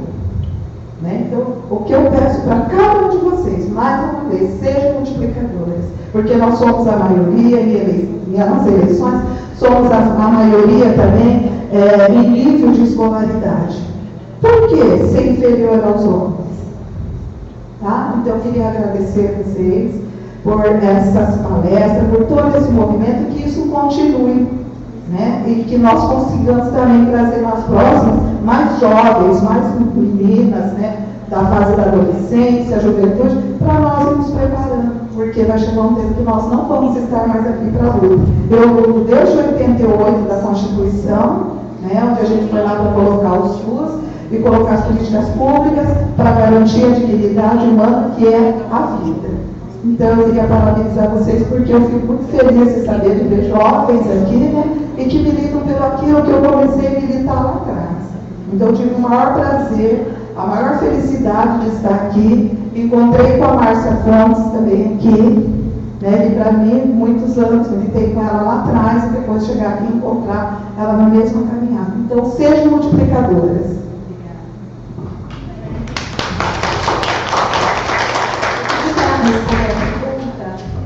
Ela precisa ir embora, né? Da bibliografia. A bibliografia tem a da comunicação, né? Tá. A gente não é da área de comunicação, então para a área de comunicação a gente contou aqui em São Paulo com voluntários que deram oficina tanto no curso quanto num evento aberto que a gente fez só de comunicação. Porque é o ideal que pessoas que entendem da área possam, né, auxiliá-las. Aí a pergunta foi exatamente sobre estudos sobre redes, né? Sobre redes eu não vi nenhum estudo específico, eu sei que tem bastante coisa se procurar, mas sobre redes em específico eu não vi. A gente tem uma bibliografia no nosso site antigo, que vai entrar no site novo, que está disponível, que mostra alguns estudos. Eu acho que um muito interessante, que não é só de comunicação, mas é de perfil de candidata, é o da Marina Mello, que também está na nossa bibliografia, que ela está sobre o perfil das vereadoras da Câmara de São Paulo. Então ela vai mostrar como um visor recursos muito mais ligados à família, ao partido, porque o pai dela já era deputado influente, como outra, como a Janaína, que está na pesquisa, enfim, a Soninha mobiliza outros recursos, como a Juliana é muito mais, Juliana Cardoso é muito mais voltada à questão de movimentos sociais, e, enfim, ela mostra um pouco o perfil e como esses perfis ajudaram a mobilizar diferentes trajetórias na Câmara. Mas eu acho que, se não me engano, no Instituto Update tem algumas cartilhas de comunicação. Comunicação, na verdade, é um dos assuntos que não é tão difícil de encontrar na internet. Mas a gente espera poder ter materiais assim, porque é isso. Em São Paulo a gente não consegue ter muita oferta de voluntário. Eu estou super disponível para dar uma oficina de comunicação, e em outras cidades a gente sabe que não é essa realidade. A comunicação é muito importante. Aí alguém perguntou de formação em mulheres, né, também. Vocês são pequenas, que é difícil até de lembrar, tá? Mas eu lembrei o que eu ia falar. Eu ia falar, gente, é muito importante a gente fazer espaços como esse de formação, Mas desde que a gente começou um ano atrás, eu percebo como algo de gênero. Ai, gente, obrigada. Desculpa não poder responder melhor, mas espero em breve poder ajudar com mais materiais. É visível como, assim, a mulher quer estudar. A mulher acha que não está pronta, ela quer vir aqui fazer 4 encontros de sábado para se formar, se capacitar. Tem a pesquisa dos Institutos no Rio, fez pesquisa com prefeitas. As prefeitas do Brasil são 12%, né, só, de todos os prefeitos. Elas têm mais anos de estudo, são mais capacitadas, mas são prefeitas de cidades menores e sofrem um monte de discriminação. Então, assim, estudem, mas não estudem tanto ao ponto de, enquanto vocês estarem estudando, um homem está pedindo voto na rua, está lá agindo. Então, vamos fazer formação, vamos fazer mesclar formação, mão na massa, senão a gente fica nessa, a gente precisa estudar, precisa se formar, e não vai acabar nunca, porque é uma questão de gênero, a gente está pronto, a gente gosta de estudar, gosta de ver esse conteúdo, a gente tem que pôr um limite nisso também, para pôr a mão na massa. Não sei mais se a gente vai falar. Agradecer vocês também, né? Porque quando isso começou, era muito algo que a gente tinha vontade de fazer, que a gente fazia já, né? Porque a gente já trabalhava em campanha, trabalhava com político, mas não pode ser da forma que a gente queria. A gente era sempre estagiária, a assessora que está na universidade, aqueles homens que estavam no poder não confiavam na nossa capacidade de fazer o que a gente faz hoje, que é preparar conteúdo, né? Vir fazer formação. Então a gente acabou, na verdade, criando nosso próprio espaço. Só foi possível por causa de mulheres como vocês que acreditaram que a gente tinha capacidade de fazer isso. Não. Porque se a gente fosse dependente desses homens brancos, velhos, assim, que estão no poder, eles iam continuar querendo que a gente fizesse funções técnicas para sempre, enquanto a gente achava que a gente era capaz de fazer outras ações, outras atividades. Então, acho que a questão das crianças, esse projeto, foi muito uma questão de perceber que éramos atores, né, atrizes políticas, que a gente tinha nosso espaço e que a gente precisava ir atrás, porque nenhum homem ia reconhecer que a gente era capaz daquilo, né?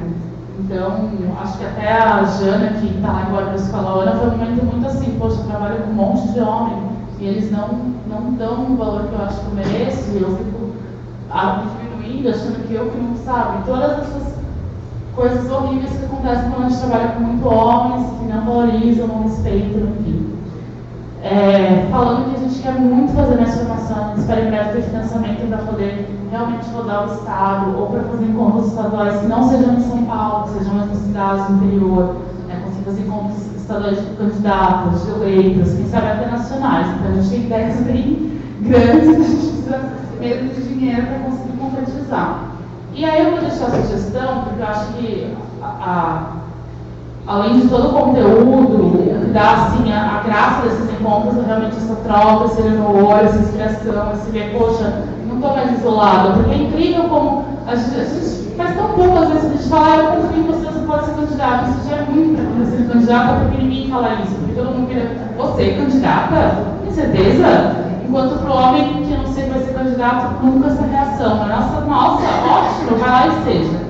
E aí eu vou recomendar que quem não viu, que assista um documentário chamado Virando a Mesa do Poder, que é extremamente inspirador, que mostra 4 candidatos fora do sistema político, que não eram o nome que achavam que iam ganhar, dos Estados Unidos que concorreram à última eleição e que vinham com essa plataforma bem progressista, não aceitavam financiamento corporativo, enfim, mulheres de fora da política que estavam votando contra o próprio, era o próprio Partido Democratas, né? Eram mulheres do Partido Democratas que decidiram desafiar homens do Partido Democrata, basicamente, e que travaram uma luta gigantesca. E aí não vou dar mais spoilers, porque vale ver esse filme, não vou contar mais nada, porque ele inspira, e eu acho que esse documentário ele tem esse poder de encontros como esse tem. Você perceber que é possível, é difícil, não são todas que vão conseguir, mas é uma frase que me inspira muito nesse documentário, para uma conseguir sem não ter que tentar, 99 vão perder para uma conseguir, mas quando essa uma consegue, ela chegou lá e já está fazendo muito.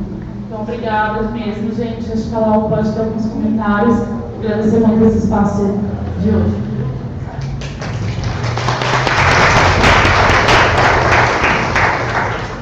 Bom, minha fala também já de encerramento, né? Agradecer muito a vontade de todas vocês, como a Thaisa falou no início, sempre motiva muito, assim, quando a gente vê pessoas querendo discutir política e saindo de casa no sábado à tarde, enfrentando aí as diversas jornadas que eu imagino que todas tenham de coisas para fazer aqui, para dedicar um tempo a essa formação, mas eu endosso muito esse comentário da Thaisa sobre a necessidade de sempre querer estudar muito, né? Que é muito bom estudar, né? A gente aconselha, na verdade, estudem, mas a gente precisa ponderar muito isso. E eu não tinha dimensão de como esse lugar de pensar que a gente não está preparado influencia muitas mulheres. A gente percebeu isso em todos os cursos que a gente vai, em todas as atividades que a gente vai, que é de formação, sempre existe esse comentário de muitas mulheres. Elas pegam o microfone para falar: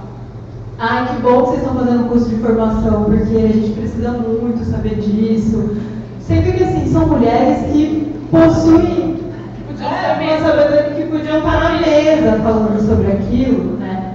E que não fazem ideia. Eu falo isso, tipo, estou aconselhando a gente a estudar menos e ponderar também com a prática, mas isso é uma coisa que me acompanha também. É todo mundo que fica pensando: ai, eu não vou fazer isso porque, tipo, não é minha área, eu não estudei isso. Para falar sobre aquilo eu preciso estudar muito mais e tal. Sendo que tem um homem que chega num lugar e pega o microfone e fala sobre várias coisas que ele não sabe e se sente muito à vontade, né? Porque essa é uma questão de gênero mesmo.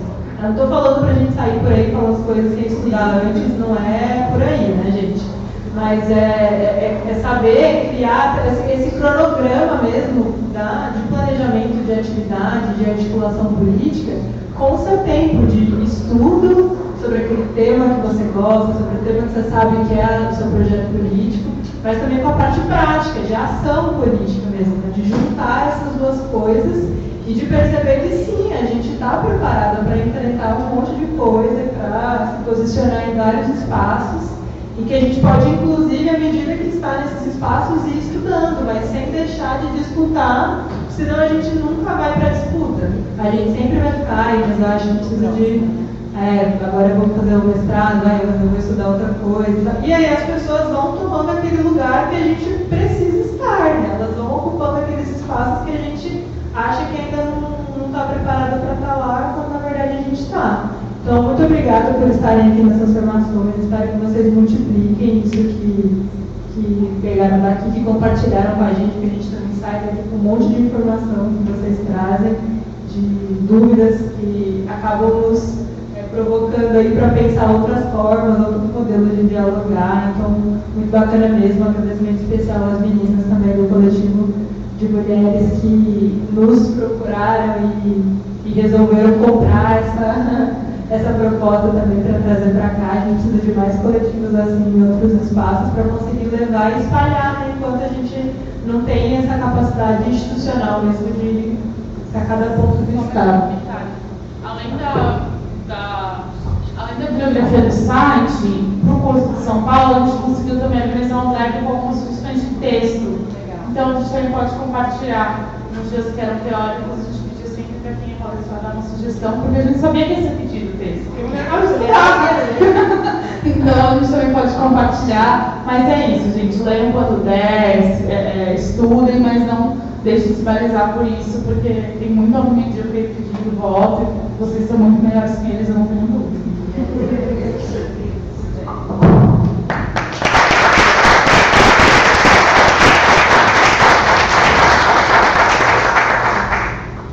Síndrome da impostora, não tem uma coisa assim? A gente sempre acha que a gente não é nada daquilo que a gente realmente é, né? Mas isso é toda uma história aí que é questão do gênero mesmo, né?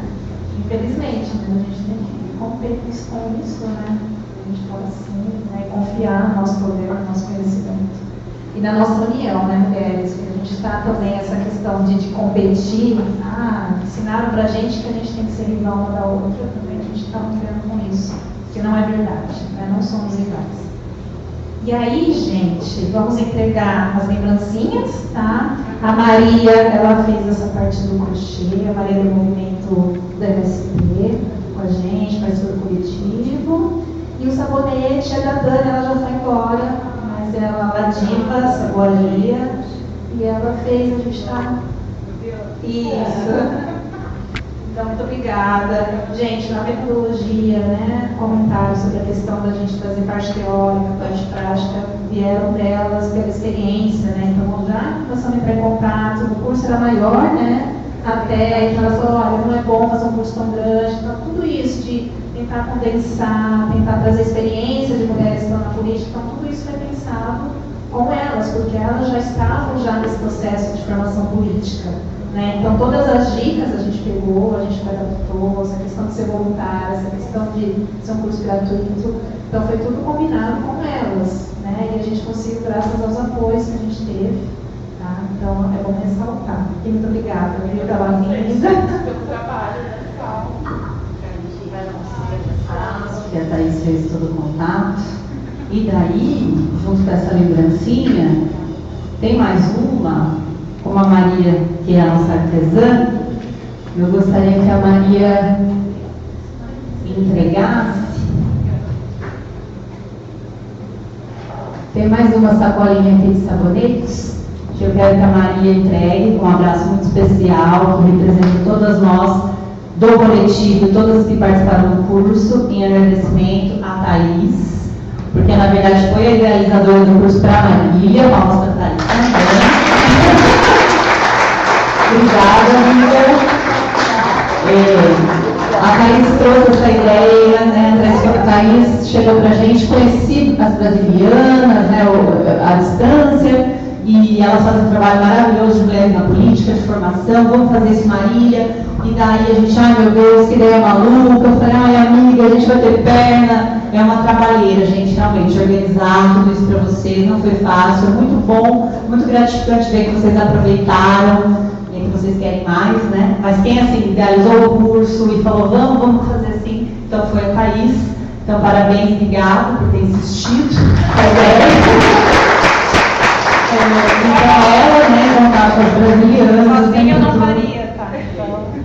Claro, daí a gente agradece a cada uma das meninas do nosso grupo, né? As meninas que cuidaram com tanto carinho do café, as meninas que recepcionaram vocês ali na frente, as meninas que almoçaram com as palestrantes, pegaram, levaram, dessa vez a Thaís está fazendo essa função, mas tudo foi muito compartilhado, né? Então deu um trabalho, mas que bom que foi um trabalho no qual a gente aprendeu muito, a gente se aproximou mais. E daí, além desse agradecimento, então, né, a Thaís, as brasilianas, e um convite para que voltem, a gente já vai pensar nisso, né, fica um convite para vocês também, para se aproximarem mais do coletivo, né. Então, nós temos as redes sociais, a página do Facebook, o Instagram, a gente vai lançar o canal do YouTube. Lá a gente compartilha, né, materiais, ideias, vídeos, artigos, notícias relacionadas à questão da mulher. Mas a gente tem as ações presenciais, né, nossas reuniões, o grupo que pensa essas ações e que, eu estava falando, não tem volta, né, a gente vai ter que fazer mais, a gente vai ter que dar continuidade, né. Fiquei muito feliz em ver que tem várias pré-candidatas aqui, então essas mulheres têm uma urgência, eu acho, de dar uma continuidade a esse processo de apoio e formação, então a gente pensa nisso, e as demais, né, eu acho que nas outras esferas a gente precisa de tanta coisa na nossa cidade, na nossa sociedade, então a gente chama vocês, quem tiver esse interesse, nós temos um grupo no WhatsApp, que daí é um grupo mais restrito para quem realmente pensa as ações, organiza, tá junto. Então mandem ou um e-mail, ou uma mensagem no Facebook, ou escrevam uma avaliação se alguém não entregou, enfim, e daí a gente faz esse contato e chama vocês para mais perto, tá? E estaremos juntas já dia 7. Então, dia 7 tem o ato, elas vão às ruas, é o nome, né? Às 10 da manhã, concentração na frente da prefeitura, naquela praça, Saturnino de Brito. Às 10 horas vai ser no dia 7, tá, gente? O dia é dia 8, né? O dia Internacional da Mulher, mas vai ser no 7, por ser um sábado, o comércio está aberto, tem mais visibilidade. Então, aqui em Marília, pela especificidade da cidade, a gente vai fazer no dia 7. Na nossa página tem um evento lá, a gente vai comunicando também algumas coisas dali, tá bom? Mais alguma coisa, meninas? Maria, Pode, se quiser falar. Só lembrando que na Unesp, eu não sei exatamente a data, mas é na segunda quinzena. É uma semana de debate sobre a mulher e o mundo de trabalho, uma mesa só de mulheres. A gente vai ter eventos bem interessantes, bem importantes na cidade nesse primeiro semestre, relacionado à questão da mulher. E eu até me confundi um dia aqui falando, nós vamos dar uma oficina, um evento, em outro, porque a gente também está mentindo em todos eles, né? Mas esse evento ele vai ser na semana do 17 de maio, 17, 18 e 19 de maio, de março, 17, 18, 19 de março. Eles estenderam até inscrições de trabalho, porque podem, né, quem trabalha com a questão e quiser inscrever, até dia 5 tem inscrição de trabalhos, e o evento vai acontecer 17, 18 e 19 de março. É a Mulher do Mundo do Trabalho, na Unesp. Nós estaremos numa mesa, 16, 17, 18 e 19, são 4 dias, a Mulher do Mundo do Trabalho. No site da Unesp, eventos, vocês localizam, tem um evento no Facebook, nós estaremos numa mesa no dia 19, na quinta-feira de manhã, mexeram lá no programa, uma mesa sobre movimentos sociais. Nós e a professora Tânia, que também é nossa. Quer falar também, Tânia? Nós vamos ter, no dia 12, vamos ter várias atividades, depois a gente vai comunicando vocês. Mas no dia 12, uma vivência, o eu e meu corpo, os sons do feminino, com a psicóloga Marília Berman Bealdi Martins. E então nós vamos ter uma atividade prática, né? Lá na Unesp, ou na sala, no anfiteatro 14, ou na sala 12, mas depois a gente envia certinho para vocês, tá bom? Então essa é uma dinâmica.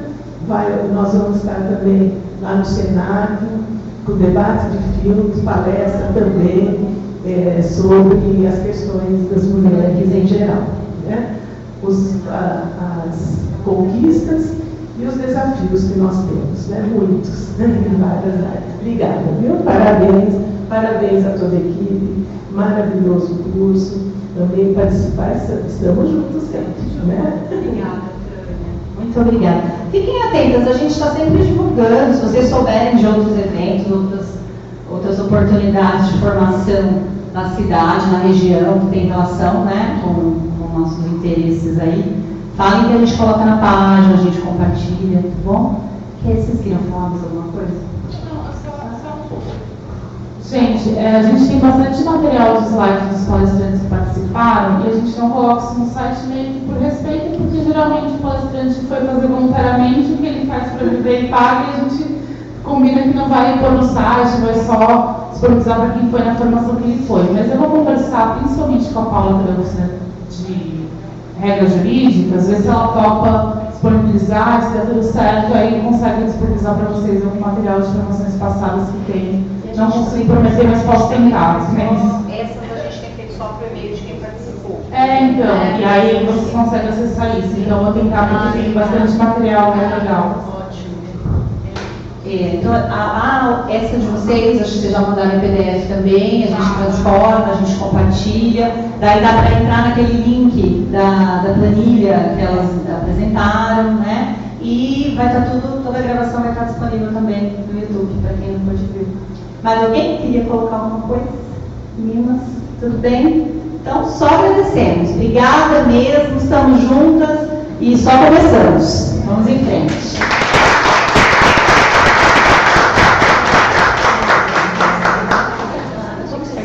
Já fica só um pouquinho para ti.